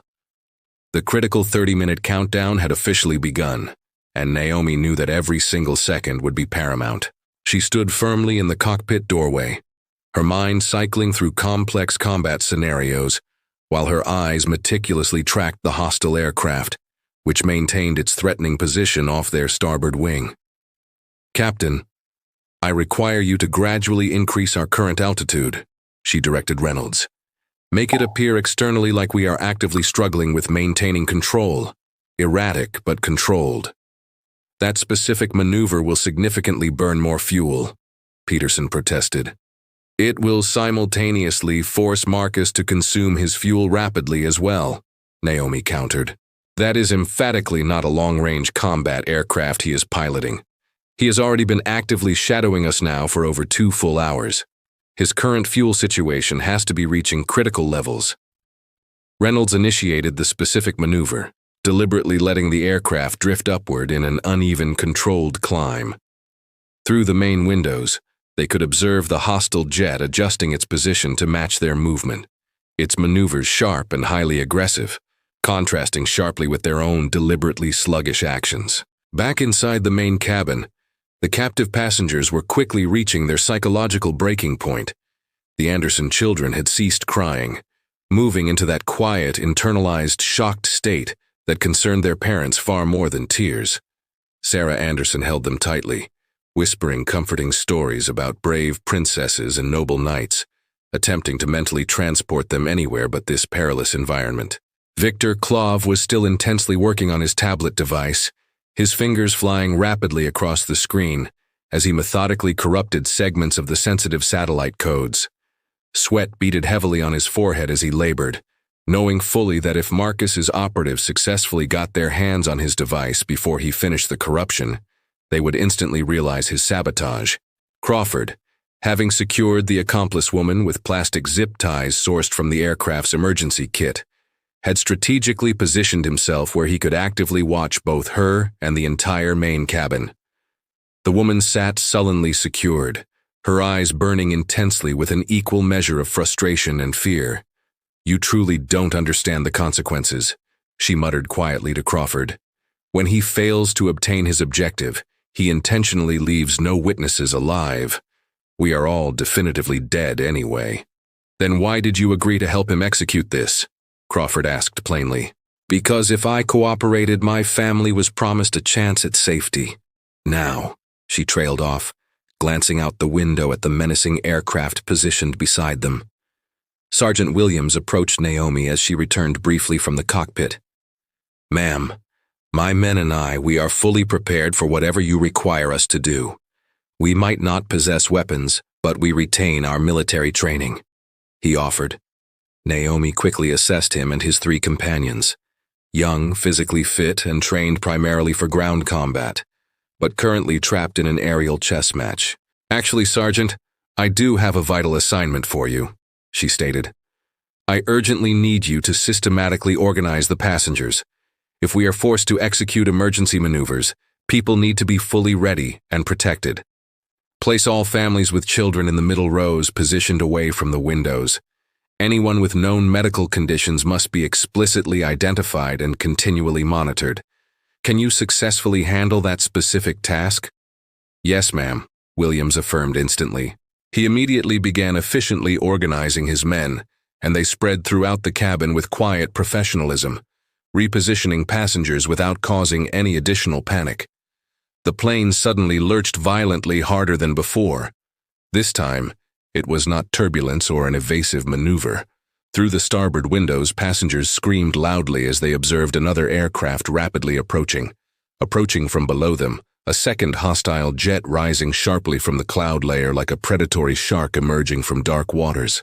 Where in the hell did that aircraft originate from? Reynolds' voice crackled over the intercom, momentarily forgetting that passengers could hear him clearly. Naomi was instantly back in the cockpit within seconds. The new aircraft was physically identical to Marcus's jet, another modified trainer jet. Her heart sank.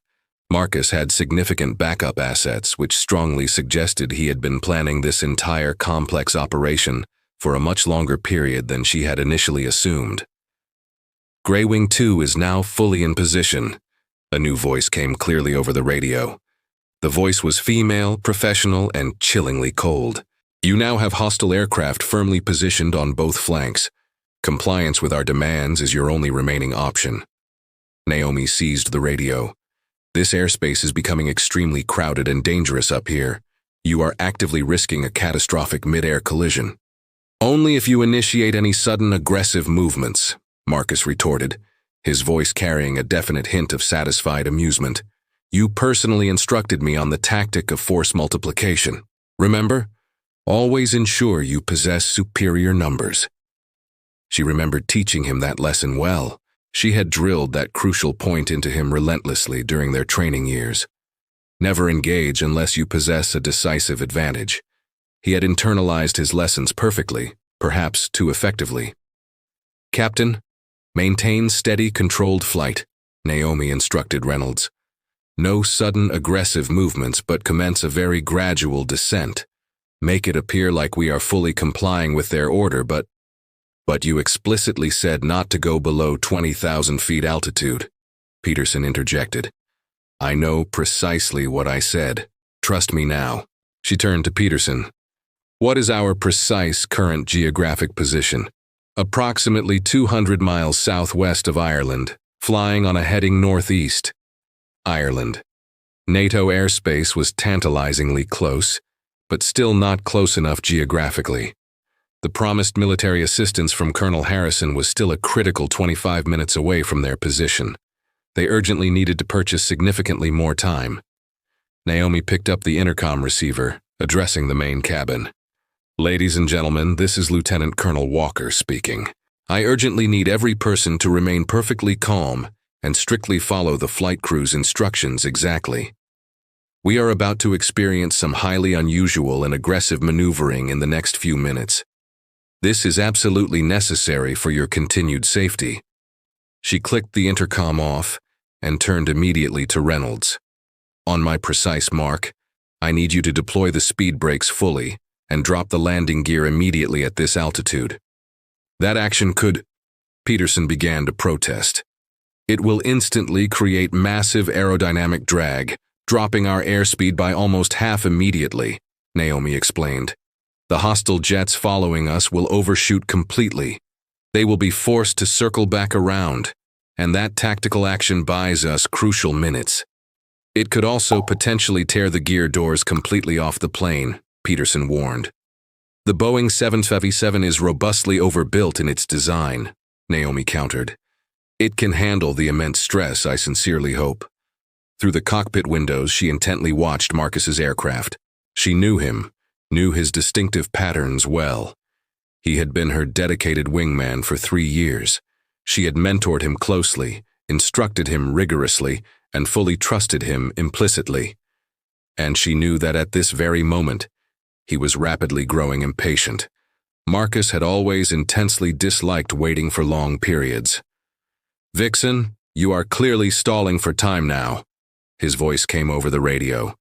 "Initiate your descent immediately, or we will begin aggressively putting holes in your aircraft." "We are currently descending," Naomi replied calmly. "Check your instruments." They were indeed descending, but barely perceptibly, maybe 500 feet per minute. Hardly noticeable at all, but it would successfully keep them occupied for a critical moment. In the cabin, Victor suddenly looked up sharply from his tablet, his face pale with alarm. "They are actively trying to hack into the system," he reported to no one specific. "Someone is aggressively attempting to access the codes remotely." Crawford, who had been listening intently, moved closer. "Can they genuinely achieve that remotely?" "Not if I immediately disconnect the device from everything entirely," Victor stated, frantically typing. "But if I perform that action, I cannot successfully finish corrupting the files as planned." "How much more time do you specifically need to finish?" Crawford asked urgently. 10 minutes, maybe 15 minutes maximum." Crawford looked worriedly toward the cockpit area, then made a quick, decisive decision. He pulled out his personal phone, which he had kept strictly in airplane mode, and switched it fully on. "If they are actively trying to hack into his specific device, perhaps we can give them numerous other things to focus their efforts on," he reasoned. He began rapidly turning on every single electronic device he could find easily, asking nearby passengers to immediately do the exact same. "Turn on all your phones, all tablets, all laptops, everything electronic you possess. Create massive electronic noise and signal confusion." Margaret Foster, who had been quietly observing all the events, suddenly spoke up unexpectedly. "I have a small, portable Wi-Fi router inside my bag. My grandson vehemently insisted that I carry it with me. Would that possibly help at all?" "Yes, absolutely," Crawford confirmed, sounding surprised. "Turn it on immediately. Set up a fully visible network connection." Within moments, dozens of electronic devices were actively transmitting, creating a dense fog of electronic signals. Victor's single tablet instantly became just one device among many, making it significantly harder for the attackers to isolate and target effectively. The second hostile aircraft had moved even closer, now clearly visible from the port side windows. Passengers on both sides of the airliner could distinctly see the pair of predatory jets flanking them, and the resulting psychological effect was utterly devastating. Several people were openly weeping uncontrollably. Others sat in profound shock and silence, holding hands tightly with complete strangers.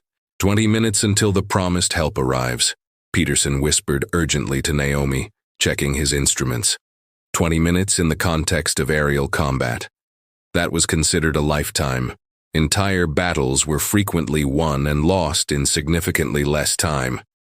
It was then that Naomi observed a subtle detail. The second aircraft was being flown distinctly differently than Marcus's jet, less aggressive, more mechanical and systematic. The pilot was competent, but clearly not exceptional.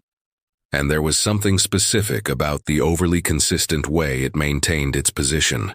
"Captain, look closely at the second hostile aircraft," she instructed. "Do you notice anything particular about its flight pattern?" Reynolds studied it carefully for a brief moment. "It is extremely consistent and rigid. The exact same distance, the precise same angle. It looks exactly like it is flying on autopilot or as though the pilot is completely inexperienced with precise formation flying." Naomi finished the thought, a plan rapidly forming in her mind. "I need to immediately make a final announcement to the passengers." She took the intercom again. "Ladies and gentlemen, In approximately 30 seconds from now, I urgently need every person to brace for a potential impact. This action is strictly a precautionary measure. Flight attendants, immediately secure your brace positions. Jennifer Martinez's voice followed clearly over the cabin speakers. Brace positions, everyone. Heads down low, feet pressed firmly flat on the floor. Parents instantly pulled their children close. The soldiers efficiently helped elderly passengers into the proper positions. Crawford ensured the accomplice woman was secured. "What exactly are you planning to do?" Reynolds asked, sounding extremely nervous. "Creating absolute chaos," Naomi replied succinctly. She grabbed the radio transmitter. "Marcus, we have a catastrophic problem developing. We are quickly losing hydraulic pressure system control. Cannot maintain altitude or flight path." It was another intentional lie, but she successfully sold the fabrication with just enough genuine panic in her voice to be fully believable. "Do not attempt to play games with me, Vixen," Marcus warned sternly. "There are no games involved," she insisted. Then, turning to Reynolds, "Now, speed brakes and landing gear, full and immediate deployment." Reynolds hesitated for only a second, then forcefully pulled the necessary levers. The aircraft shuddered violently and intensely as massive drag forces instantly impacted it. Their airspeed dropped catastrophically from 500 knots to barely 250 knots in a matter of seconds. The aircraft's nose pitched sharply upward, and multiple warning alarms loudly filled the entire cockpit. Both hostile jets shot violently past them, caught completely off guard by the abrupt, aggressive deceleration. Marcus's aircraft immediately entered a hard turn, pulling heavy G-forces to rapidly circle back into position. But the second jet's reaction was visibly much slower, clumsier, and delayed. The pilot aggressively overcorrected, almost stalling the aircraft before finally recovering control. "Gear up, speed brakes retracted, full engine power," Naomi ordered. The 777's powerful engines roared into maximum output as Reynolds aggressively pushed the throttles forward. They had lost a significant amount of altitude during the sudden maneuver, but they had successfully forced their pursuers to drastically reposition, buying precious minutes of time. "That action was genuinely insane," Peterson said, his hands shaking slightly. "That was just the basic beginning," Naomi replied. She watched intently as Marcus's jet completed its turn, coming back toward them with intense, renewed aggression. The second jet was still visibly struggling to match the complex maneuver. Marcus's voice exploded over the radio, fury now completely replacing his earlier calm. "Very clever tactic, Vixen. But that little stunt just cost you critical altitude and fuel. You are now down to what, 20,000 feet? Keep this up, and you will soon be swimming in the ocean." He was entirely correct in his assessment. The maneuver had worked exactly as intended, but at a significant cost. They were now flying slower, lower, and consuming fuel at an alarming, excessive rate. But Naomi had learned one critically important fact. The second pilot was clearly not operating in Marcus's league of skill. That was a distinct advantage she knew she could exploit effectively. "Victor," she called back into the cabin, "how much longer do you need to complete the process?" 5 minutes remaining, he replied, his voice audibly strained. "Maybe even less."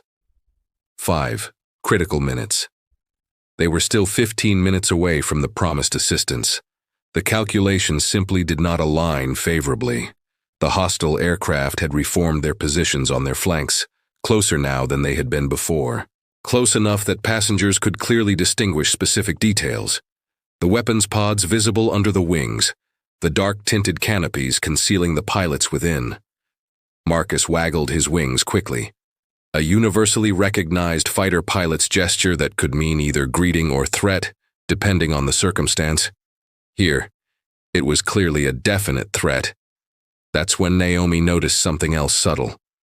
The specific way Marcus's aircraft moved in the air, a slight momentary hesitation in his controls, a distinct pattern to his required adjustments. She had witnessed this exact behavior before, dating back to their training days. It was extremely subtle, but utterly unmistakable. Marcus was consciously favoring his right hand, a persistent issue from an old training accident injury, one that only caused him difficulty under extreme operational stress. "He is clearly hurting right now," she said quietly to Reynolds. The extreme G-forces from that harsh turn just severely aggravated an old injury. "How does that specific fact help us strategically?" Reynolds asked. "It means he cannot repeatedly sustain high G maneuvers continuously. Every aggressive turn causes him intense pain, which slows his reaction time significantly." She picked up the radio again, switching back to the guard frequency, but this specific time she did not address Marcus formally. "Hey, Webb, do you vividly remember that night in Kandahar when you intentionally dislocated your shoulder while showing off aggressively for those RAF pilots?" Silence dominated the radio. "You never fully regained full range of motion back in that joint, did you? I bet those 9Gs you just pulled did not feel remotely great right now." When Marcus finally responded, his voice was noticeably colder and more controlled than before. "Ancient, irrelevant history, Naomi. Is it? Just exactly like those 17 innocent civilians are ancient history? Don't." The word came out sharp, dangerous, and aggressive. "You truly want to know what happened after you completely disappeared, Marcus. Their families ultimately received nothing at all. No explanation, no justice, no closure whatsoever. The Air Force institution successfully buried all the details. But I personally remember all their names. All 17 of them. Would you prefer me to start reciting their names aloud?" "Shut up immediately," he violently spat out. "Amara Hassan, age 7, loved passionately to draw butterflies. Her specific pictures were later found scattered in the rubble." I said, "Shut up." Marcus's aircraft suddenly rolled inverted and dove aggressively, passing directly over their cockpit in extreme proximity, close enough that the resultant wake turbulence violently shook the entire plane. Passengers screamed in terror. Several overhead compartments automatically popped open, spilling various contents into the aisles. But Naomi smiled grimly. She had successfully gotten through to him, made him emotional and destabilized. Emotional pilots inevitably make crucial mistakes. "Greywing 2, maintain your current position," Marcus barked over the radio. "I am repositioning for—" He cut off mid-sentence. Naomi looked intently out and saw on the horizon, barely visible in the pre-dawn light, 2 distinct contrails, fast movers approaching high and rapidly. The promised cavalry was surprisingly early. 15 minutes out, Peterson confirmed, reading his instruments. How did they manage that speed?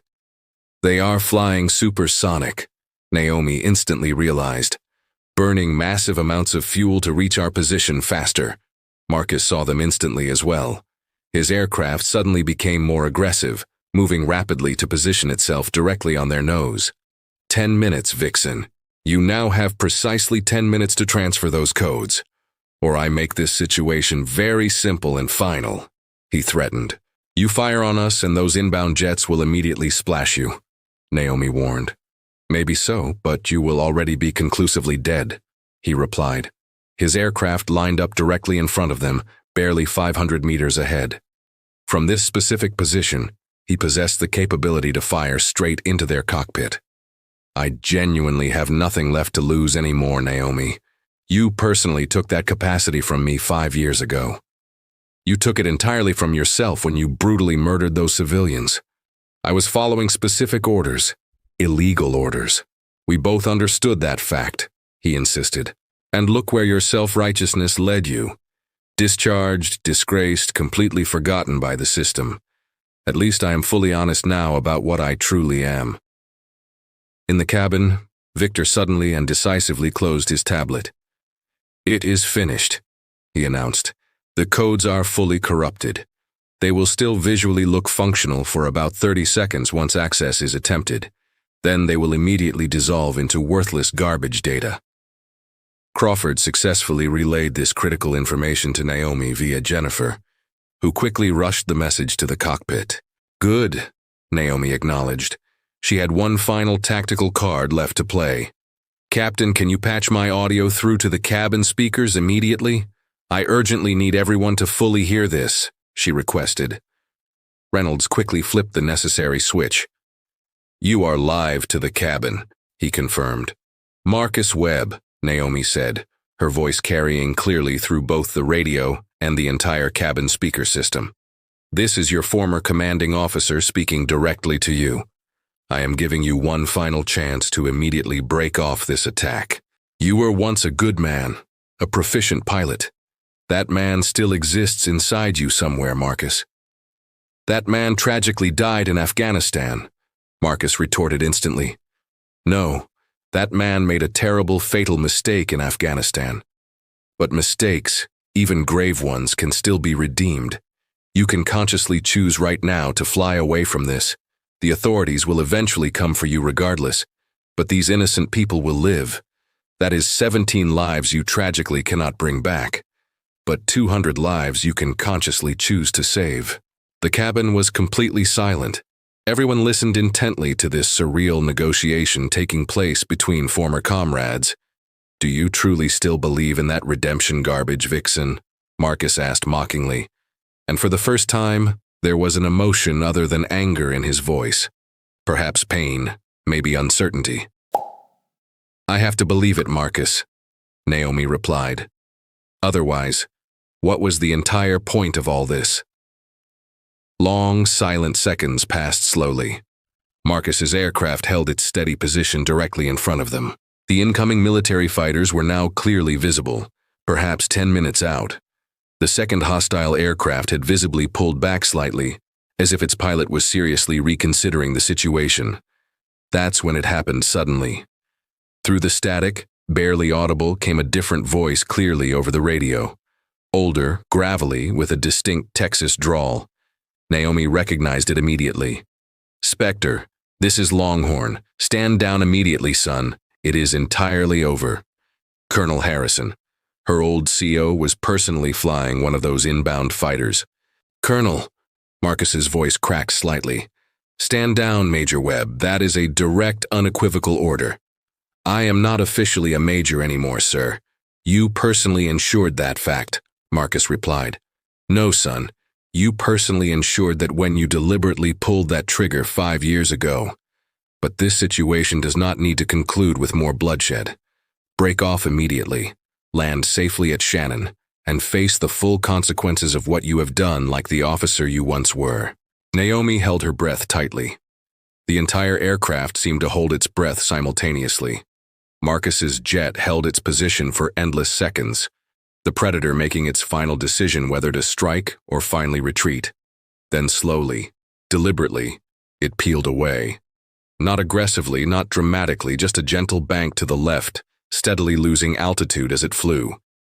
Greywing 2, disengage immediately, Marcus ordered over the radio, his voice sounding tired, resigned, and utterly defeated. The second hostile aircraft immediately broke away completely, diving sharply toward the cloud deck and disappearing from sight. But Marcus's jet continued its slow, descending turn. Through the windows, passengers watched intently as it circled them once, twice, then gently waggled its wings. This time, the gesture was not a threat, but a definite farewell. Naomi. Marcus's voice came one final time, privately on a discreet frequency channel that only she would recognize from their flying days. I am truly sorry for all of it. Before she could manage to respond, his aircraft rolled inverted and dove, disappearing rapidly into the clouds far below. The radar tracked him briefly, confirming his heading toward Ireland, specifically Shannon Airport, where legal authorities would be patiently waiting. The cabin erupted in noise, not celebratory fanfare, but a massive collective release of accumulated tension. People openly sobbed, laughed hysterically, prayed and embraced each other tightly. The Anderson children finally felt secure enough to cry again, and their parents allowed their own long-held tears to finally flow. Crawford released the accomplice woman into the formal custody of the Irish authorities who would meet them. She seemed almost relieved that the terrifying ordeal was completely over. Victor clutched his corrupted codes, now worthless, but still symbolic of the global disaster they had prevented. Ladies and gentlemen, Captain Reynolds announced, his voice noticeably rough with emotion. We are now safely back on our original route to London Heathrow, We anticipate touching down in approximately 90 minutes. Emergency services will meet us there, but we are absolutely safe. We are all safe now.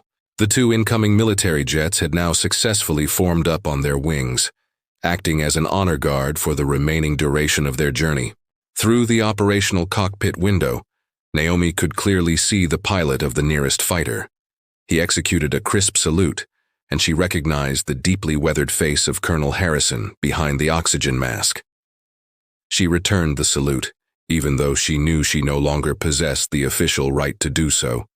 But in that specific moment, she was neither a disgraced former officer nor a civilian passenger. She was Lieutenant Colonel Naomi Walker, and she had successfully completed her duty. "So," Reynolds said quietly beside her, "what happens next for you? You successfully saved 200 lives tonight. That monumental achievement has to count for something significant with the Air Force." Naomi looked out at the magnificent dawn breaking over the vast Atlantic Ocean, painting the entire sky in brilliant shades of gold and rose. "Maybe so," she conceded. "But that was not the reason why I chose to do it." "Then why precisely?" She contemplated Marcus, now heading toward his fate in Ireland. About the 17 civilians who tragically died 5 years ago and the 200 people who live today. She thought deeply about redemption, duty, and the defining choices that ultimately shape human lives. "Because it was simply the morally right thing to do," she said simply. "Sometimes that inherent choice has to be enough internal reward." Margaret Foster suddenly appeared in the cockpit doorway, having successfully convinced Jennifer to grant her access inside. "Excuse me, Colonel. I just urgently wanted to convey my thanks. My grandchildren will have the chance to see their grandmother again, exclusively because of your brave actions," she said. Others were beginning to gather closely behind her. The Andersons with their twin children, Sergeant Williams and his soldiers, Crawford, and even Victor.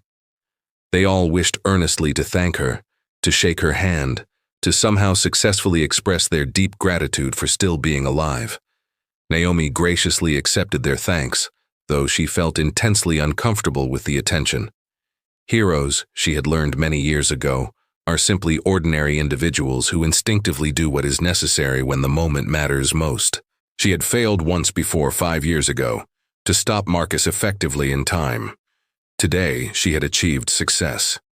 As the aircraft continued its steady path toward London, escorted by military fighters and meticulously tracked by dozens of ground stations, now fully aware of their ordeal, Naomi finally allowed herself a moment of internal peace. She had originally left the Air Force in disgrace, persistently haunted by her devastating failure. But here, cruising serenely at 35,000 feet, she successfully found something crucial that she had lost. Not total redemption exactly, but a profound sense of renewed purpose. "Colonel Walker," Peterson announced, "Colonel Harrison is actively asking if you wish to speak with him privately." She took the headset. "Harrison here, Walker. Outstanding work executed. When we land safely, there are some very influential people who wish to speak with you. The specific kind of people who possess the power to make previous difficulties completely disappear from your record." "Sir, I sincerely appreciate that incredible offer, but no," Naomi replied. "Colonel, the Air Force made a profound mistake 5 years ago. We consciously chose the easy, political path instead of the morally right one. You bravely tried to halt a war crime and were unjustly punished for your conscience. Webb committed one and was allowed to vanish into the shadows. That tragic pattern ends definitively today." "What exactly are you saying, sir?" "I am saying that your commission is immediately being reinstated if you want it back. Full rank, full honors, full back pay, and a completely new position if you are interested in leading. Training future pilots in aerial intervention and counterterrorism tactics, making absolutely certain that we have rigorously trained people ready if anything resembling this crisis ever happens again." Naomi remained quiet and contemplative for a long moment, looking out at the rising sun. "Can I be granted some time to think deeply about it, sir?" "Take all the time you need to decide. You have unequivocally earned that much, and far more," Harrison assured her. She handed the headset back and returned to the main cabin where she found her middle seat waiting for her, 32B.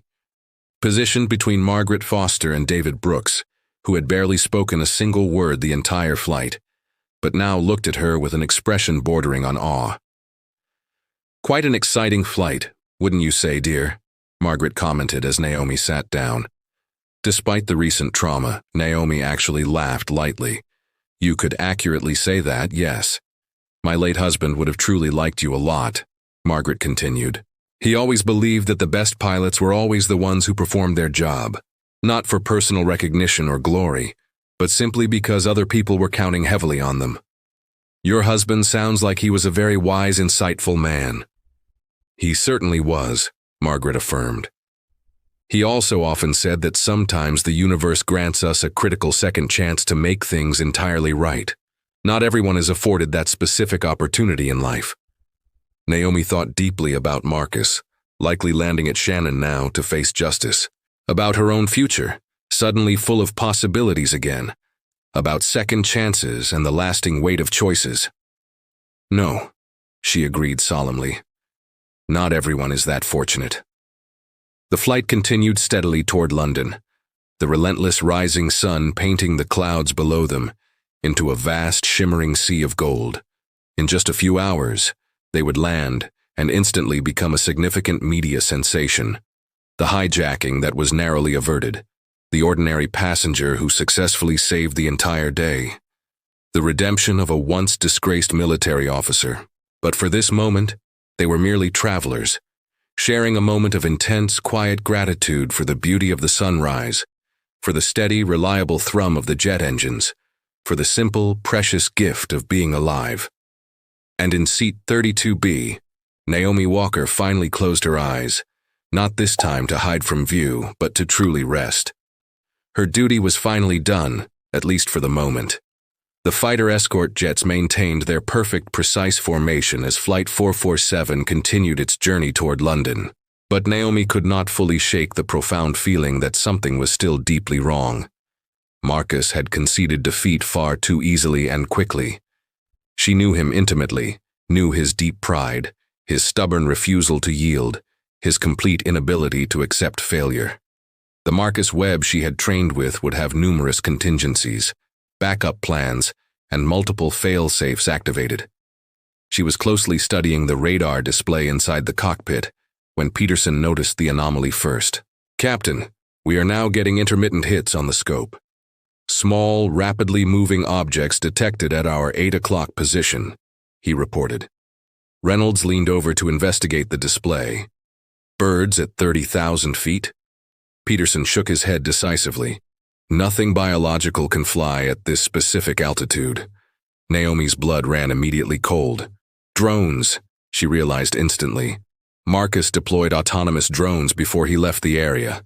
The words had barely exited her mouth when the very first one attached itself firmly to the fuselage exterior, with a distinct metallic clang that strongly resonated throughout the aircraft. Passengers who had just started to relax tensed up sharply again, looking around fearfully.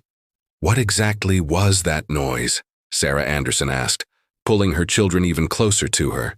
Through the window, a passenger seated in row 41 screamed loudly, pointing at a small, spider-like device actively crawling along the wing surface. It was approximately the size of a standard dinner plate, equipped with multiple articulated legs that enabled it to firmly grip the aircraft's curved surface, despite the powerful 400-knot wind stream. "Colonel Harrison," Naomi radioed urgently to the escort fighters. "We have multiple drones attached firmly to the aircraft exterior. At least one, possibly many more.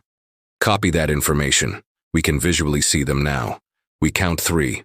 No, 4 devices confirmed. Cannot engage them with weapons without highly risking severe damage to your commercial aircraft. 4 confirmed drones." Naomi's mind raced through possible functions. They would not be explosive devices. Marcus would not have deployed them if his intent was to destroy the entire plane. They had to be something else entirely. Surveillance, electronic hacking devices, or... "Victor," she called back into the cabin. "Check your tablet immediately. Any abnormal activity visible?" Victor fumbled nervously with his device, his face visibly paling. "They are actively trying to establish a direct connection," he reported. "The drones must possess wireless transmission capability. They are attempting to entirely bypass the corruption layer I created. Can they realistically succeed? If they successfully achieve physical access to our core systems, perhaps they can," Naomi stated. "These devices could be carrying specialized interface cables, actively searching for data ports." Captain Reynolds looked grim and concerned. "There are several external data ports located on a 777, maintenance access panels, sensor arrays. If those things successfully find them, they will gain direct unfiltered access to the flight management system, FMS. Naomi finished the analysis. Marcus could seize remote control of the aircraft completely. It was a devastatingly brilliant plan in its simple elegance. Even if the primary mission failed, even if Marcus was successfully captured, the drones could autonomously complete the final objective. They would either successfully extract the codes or forcibly land the plane at a predetermined location where another Greywing team could be patiently waiting. "We urgently need to eliminate them completely," Reynolds asserted. "But how can we? We certainly cannot send someone physically outside at this altitude," Naomi thought rapidly, considering the technical vulnerabilities of the autonomous machines. The drones were sophisticated electronic systems, but they were still purely machines. "Captain, what is our current cabin pressure differential measurement?" "Approximately 8 psi. Can you execute a rapid depressurization and then immediately re-pressurize specific sections? Create intense pressure waves?" Reynolds' eyes widened sharply with understanding of the tactic. "The outflow valves. If we cycle them extremely rapidly, we might successfully create enough localized air turbulence to forcefully shake those devices loose." "That action is highly risky," Peterson warned strongly. "It could potentially damage the aircraft structure." "Less risky than allowing them to fully infiltrate our systems," Naomi countered sharply. She turned to address the entire cabin through the intercom. "Ladies and gentlemen, we are about to perform some necessary internal system adjustments. You may experience temporary pressure changes in your ears. This is completely normal. Please remain seated and strictly follow crew instructions." Jennifer and the other flight attendants immediately began demonstrating the required maneuver to help passengers equalize pressure. The soldiers efficiently helped elderly passengers, who might struggle severely with the pressure changes. "Ready?" Reynolds asked, his hand positioned on the outflow valve controls. "Do it now," Naomi commanded. Reynolds commenced cycling the valves. Open, closed, open, closed. This action created rhythmic pressure pulses that propagated forcefully along the aircraft's exterior skin. The internal effect was uncomfortable but manageable, comparable to rapidly ascending and descending in a high-speed elevator. Through the windows, passengers observed as two of the drones instantly lost their secure grip, tumbling rapidly away into the slipstream. But two remained firmly attached, including the one positioned near the wing root, which seemed to have located something of specific interest. "It's successfully accessing something now," Victor said urgently, monitoring his tablet. "I'm detecting probe attempts actively coming through the aircraft's internal network." Crawford, who was listening intently, had a new idea. "The galley ovens, can we superheat them immediately? Create localized hot spots on the aircraft's skin exterior?" Jennifer overheard and instantly understood the strategy. "The coffee makers, too. Every heating element we possess. We can effectively create intense temperature differentials." "Do it now," Naomi ordered. The flight attendants rushed to activate every single heating element in the galleys. Coffee makers, ovens, water heaters, everything running at maximum output. The aircraft's overall internal temperature began to rise. But more importantly, it created irregular specific hotspots along the fuselage. "What are you doing now?" the accomplice woman asked Crawford, genuinely confused. "Thermal expansion," Crawford calmly explained. "Metal naturally expands when intensely heated. If we heat sections irregularly, it might generate enough surface deformation to break their metallic grip." It began working successfully. Through the windows, they could observe one of the remaining drones struggling fiercely to maintain its hold as the underlying metal expanded and contracted. But the drone near the wing root held on tightly, still transmitting its data. Systems on the cockpit displays began flickering between normal and corrupted states. The aircraft's heading aggressively began to change despite Reynolds' active control inputs.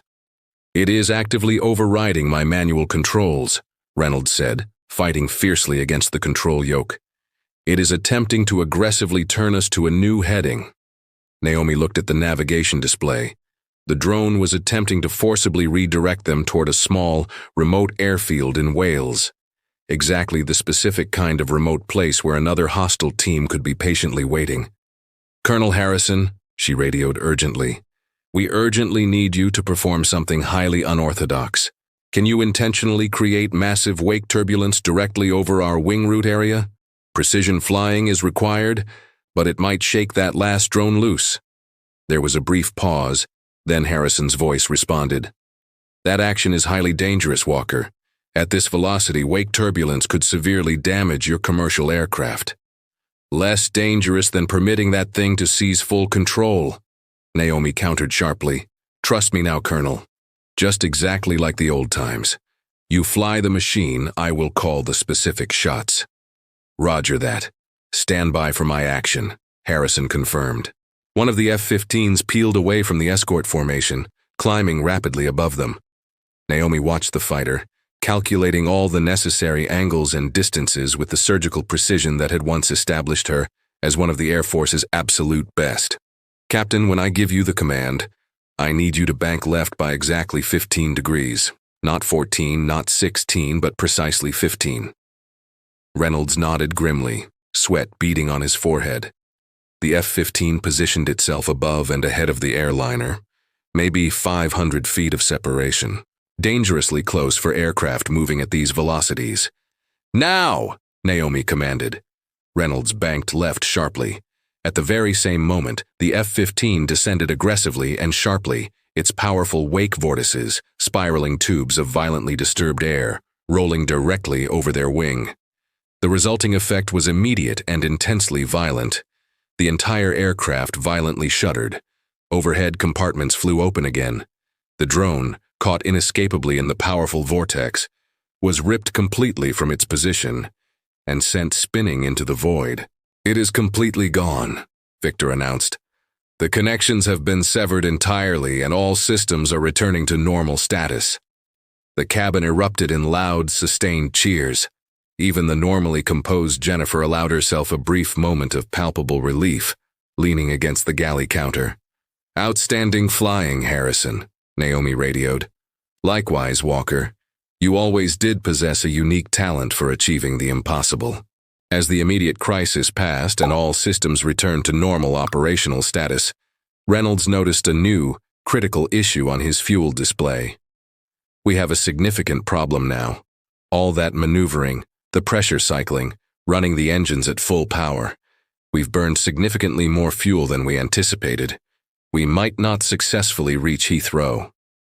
Peterson quickly ran calculations. "Shannon Airport is geographically closer to us. We could divert there, where Marcus is currently being arrested," Naomi said quietly. "That cannot simply be coincidence. This entire sequence of events, the drones, the critical fuel burn, it was meticulously designed to force us to land at Shannon. Is it another trap, perhaps? Or maybe Marcus specifically desired to ensure we would be physically present when he faced his justice with him." It was impossible to know his true intent. Reynolds made the definitive command decision. "We are diverting immediately to Shannon. Contact ATC, declare minimum fuel status." As the aircraft began turning toward Ireland, something completely unexpected occurred. The radio crackled with a very familiar voice. Marcus broadcasting from the ground. "Flight 447, this is Webb. I am currently on the ground at Shannon, surrounded by roughly 50 law enforcement officers. Before they take me into custody, I must communicate something important." Reynolds looked pointedly at Naomi, who nodded her consent. "Let him speak." "I am actively transmitting the kill codes for any remaining drones in the surrounding area," Marcus continued. There should technically be none, but I am making absolutely certain. I am also providing the authorities with a full, comprehensive list of everyone involved in this operation. The Greywing organization, our contacts, our operational methods, everything. Why are you doing this now? Naomi asked over the radio. Because you were right about the morality of this. 17 lives I can never bring back, but 200 lives I can still attempt to save. And because I am utterly tired of being the monster you were forced to stop. I want desperately to be the man you once trusted enough to fly on your wing. There was a noticeable pause. The authorities have specifically prepared a secure area for your landing. No media, no crowds, only investigators and medical personnel. It is the absolute least I can contribute now. The transmission ended abruptly. Through the cockpit windows, they could clearly see the Irish coastline rapidly approaching, the green fields emerging distinctly from the morning mist. Do we dare trust his word? Reynolds asked. We fundamentally have no choice left, Naomi replied. We urgently need that runway now. The descent procedures into Shannon felt surreal in their sheer normalcy after the trauma they had just endured. The air traffic controllers guided them with professional calm, acting as though aircraft arriving with military escorts, reporting terrorist threats and drone attacks were routine occurrences. Perhaps, in the contemporary world, they were becoming so. As they descended through 10,000 feet, Naomi made her way back to her assigned seat. The cabin was enveloped by an almost euphoric atmosphere. Strangers who had been unified by terror were now deeply bonded by miraculous survival. Business cards were being exchanged rapidly, phone numbers shared, and heartfelt promises to stay in consistent touch were made. The Anderson family, however, remained subdued and quiet. The twins were quiet, internally processing what they had intensely experienced in the complex way children do. Slowly, internally, with occasional cutting questions that pierced to the heart of the matter. Mom, Emma asked softly, was that bad man truly going to cause us harm? Sarah visibly struggled for an adequate answer, but Naomi intervened to speak. He was deeply angry and profoundly hurt inside, and sometimes those feelings make people execute terrible actions, she explained. But in the absolute end, he consciously chose not to proceed. That final decision is what matters the most. Like in the stories we read, Jacob said, the villain ultimately becomes good at the very end. Something very much like that, yes, Naomi agreed, though she knew that the reality of the real world was rarely that simple. Margaret Foster was actively writing in a small notebook, documenting everything while the memories were fresh. My grandchildren will never in a million years believe this entire story, she stated. I am not entirely sure that I believe it myself now. Sergeant Williams and his men had formed a temporary, informal honor guard around Victor, who still tightly clutched his tablet containing the now corrupted codes. The mission that had nearly cost 200 lives had concluded with the crucial data entirely destroyed and the conspiracy fully exposed.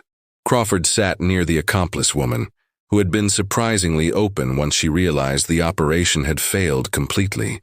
Her name was Anna Volov, and she had revealed she was coerced into helping after severe threats were made against her family. With Marcus's confession and cooperation, she might potentially avoid serious jail time. 5 minutes to final landing came. Reynolds' voice announced over the intercom. Flight attendants, prepare for immediate arrival. But this was clearly not a normal landing preparation procedure. Outside the windows, passengers could clearly see the two F-15s still maintaining their escort. And on the ground, the flashing blue and red lights of dozens of waiting emergency vehicles. The landing itself was exceptionally smooth, Reynolds' experience showing clearly as he brought the wounded aircraft down gently, despite the extreme stress they had all endured. As they taxied toward the terminal, passengers could see the massive security presence assembled. Police vehicles, military trucks, ambulances, and in the distance, held back by barriers, news vans with their satellite dishes already deployed. Ladies and gentlemen, Reynolds announced, we are safely on the ground now at Shannon Airport. Please remain seated securely until explicitly instructed by local authorities. And thank you all sincerely. Your collective courage and full cooperation saved many lives today. Through the windows, Naomi could see a lone figure standing between two police cars, his hands cuffed in front of him. Marcus Webb, looking notably older than his actual years, worn down visibly by the severe choices that had transformed him from a highly decorated officer into an international criminal. Their eyes met across the vast distance, and he nodded once. Acknowledgement, apology, and a final farewell all conveyed in that single gesture. The authorities boarded the plane systematically. First came medical personnel, checking carefully on all passengers, focusing on children and the elderly. Then arrived investigators, taking initial statements, securing Victor's tablet, and formally arresting Anna Volov. Colonel Harrison was among them, still wearing his flight suit, having landed his F-15 just minutes before. He walked directly to Naomi. "Outstanding work, Colonel," he said loudly enough for everyone nearby to clearly hear the rank. "I am not officially a colonel anymore, sir," Naomi corrected. "About that matter, I've been actively communicating with the Pentagon for the last hour. The Secretary of the Air Force himself urgently wants a meeting with you. The President has been fully briefed on the situation. What you achieve today is going to fundamentally change how we train our forces for these scenarios." Around them, passengers were being escorted off the plane in small, controlled groups. Each would be extensively debriefed, their statements meticulously recorded, their experiences documented for what would undeniably become extensive investigations and reports. The Anderson family paused briefly as they passed Naomi's row. Tom Anderson extended his hand sincerely. "Thank you simply doesn't seem like enough appreciation," he admitted. "Just hug your kids tightly," Naomi replied softly. "That is absolutely enough." Emma tugged gently on Naomi's sleeve. "Are you a real superhero?" Naomi knelt down to the girl's level. "No, sweetie. I'm just an ordinary person who learned how to skillfully fly planes. But do you know what? You were incredibly brave today, too. That action makes you a hero in my personal book." As the family continued moving on, Margaret Foster stood to leave the aircraft. She pressed a small, folded page torn from her notebook into Naomi's hand. "I meticulously wrote down exactly what I saw happen," she explained. "Not for the government investigators, but specifically for you, so that you will always remember that today. You didn't just successfully save all of our lives, you simultaneously saved your own soul." Naomi looked down at the handwritten note, which simply read, "She was lost, but now she is found. But now she is." She was grounded, but today she soared high. The cabin was nearly empty now. Crawford shook Naomi's hand firmly. "If you ever require a professional reference for absolutely anything, a job application, an official commendation, whatever the need, call me immediately." Victor was among the very last to exit, escorted by serious intelligence officers who would debrief him extensively. He paused briefly beside Naomi. "The codes. They intended to use them to deliberately crash a Chinese military satellite into the International Space Station," he revealed. "It would have undeniably started a global war." The sheer magnitude of the catastrophe they had prevented struck Naomi anew and powerfully. This incident had not solely been about one commercial plane or 200 passengers. It had been about preventing an unprecedented global disaster. Finally, only the flight crew remained inside. Jennifer and the other flight attendants spontaneously formed an impromptu receiving line, each embracing Naomi in turn. "If you ever seriously want a job as a flight attendant," Jennifer said through emotional tears, "I will personally recommend you myself." Reynolds and Peterson were the last individuals to remain. The captain carefully removed his pilot wings, the exact pair he had proudly worn for 20 years, and pinned them securely to Naomi's collar.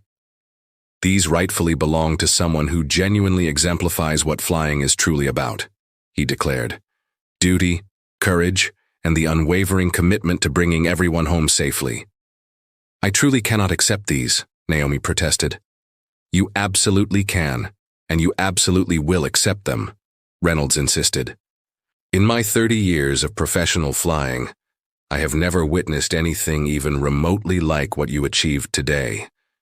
You didn't just save our specific passengers. You successfully saved aviation itself from becoming a dangerous weapon of terror. As Naomi finally descended the aircraft stairs onto the tarmac, she found Colonel Harrison waiting, holding a secure communications phone. There is someone very specific who wishes to speak with you, he informed her. She took the phone receiver, expecting some high-ranking Pentagon official. Instead, she heard a young voice, tentative and intensely grateful. Miss Walker, this is Amara Hassan. I was personally named after my aunt who tragically died in Afghanistan 5 years ago. My family was officially informed it was merely a terrorist attack, but we never fully believed that account. Today, watching the news reports, hearing that man's direct confession, we finally know the complete truth, and we know you tried bravely to stop it. Thank you sincerely for trying. Thank you for not forgetting her. Naomi was unable to speak for a moment, completely overwhelmed by the unexpected closure of a traumatic cycle she had assumed would never be completed. I am profoundly sorry that I couldn't successfully save her, she finally managed to articulate. But you saved 200 other lives today. My Amara will be incredibly proud of you. We all are. After the emotional call concluded, Naomi stood alone on the tarmac, watching the sunrise paint the Irish sky. In the distance, she could clearly see Marcus being loaded into a secure transport vehicle, heading toward justice long delayed. The passengers were being processed inside the terminal, their terrifying stories already quickly becoming legend. And somewhere in high-level offices in Washington, London, and Beijing, officials were frantically scrambling to fully understand how close the world had come to catastrophic disaster. So, Harrison said, standing beside her, are you fully ready to officially come back now? The Air Force desperately needs your expertise, Naomi. Today's actions unequivocally proved that necessity. Naomi deeply considered the impressive offer. Full reinstatement, complete vindication of her name, a crucial chance to rigorously train the next generation. Then she looked intently at the massive 737 that had successfully carried them through the perilous night, battered but fundamentally unbroken, and at the flight crew preparing it for its eventual continuation to London. Yes, she said simply, but only on one specific condition. Name it, Harrison prompted. We must create a civilian-military liaison program immediately. Commercial pilots need to be rigorously trained for these extreme scenarios. Military pilots must fundamentally understand civilian aviation operations. No more dangerous separation between the two worlds. Today's events clearly showed that modern threats do not distinguish between military and civilian targets. Harrison smiled widely.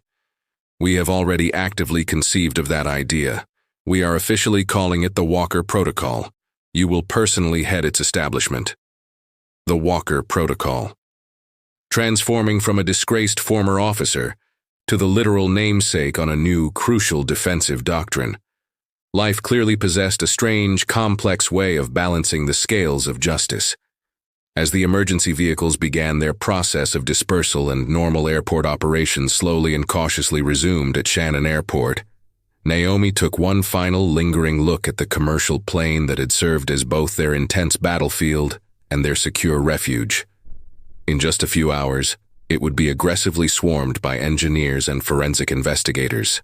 Every internal system analyzed, its entire story meticulously documented in minute detail. But for this moment, it stood as a powerful monument to what ordinary, everyday people could successfully accomplish when aggressively pushed into truly extraordinary circumstances. A testament to the profound courage discovered in the most unexpected places.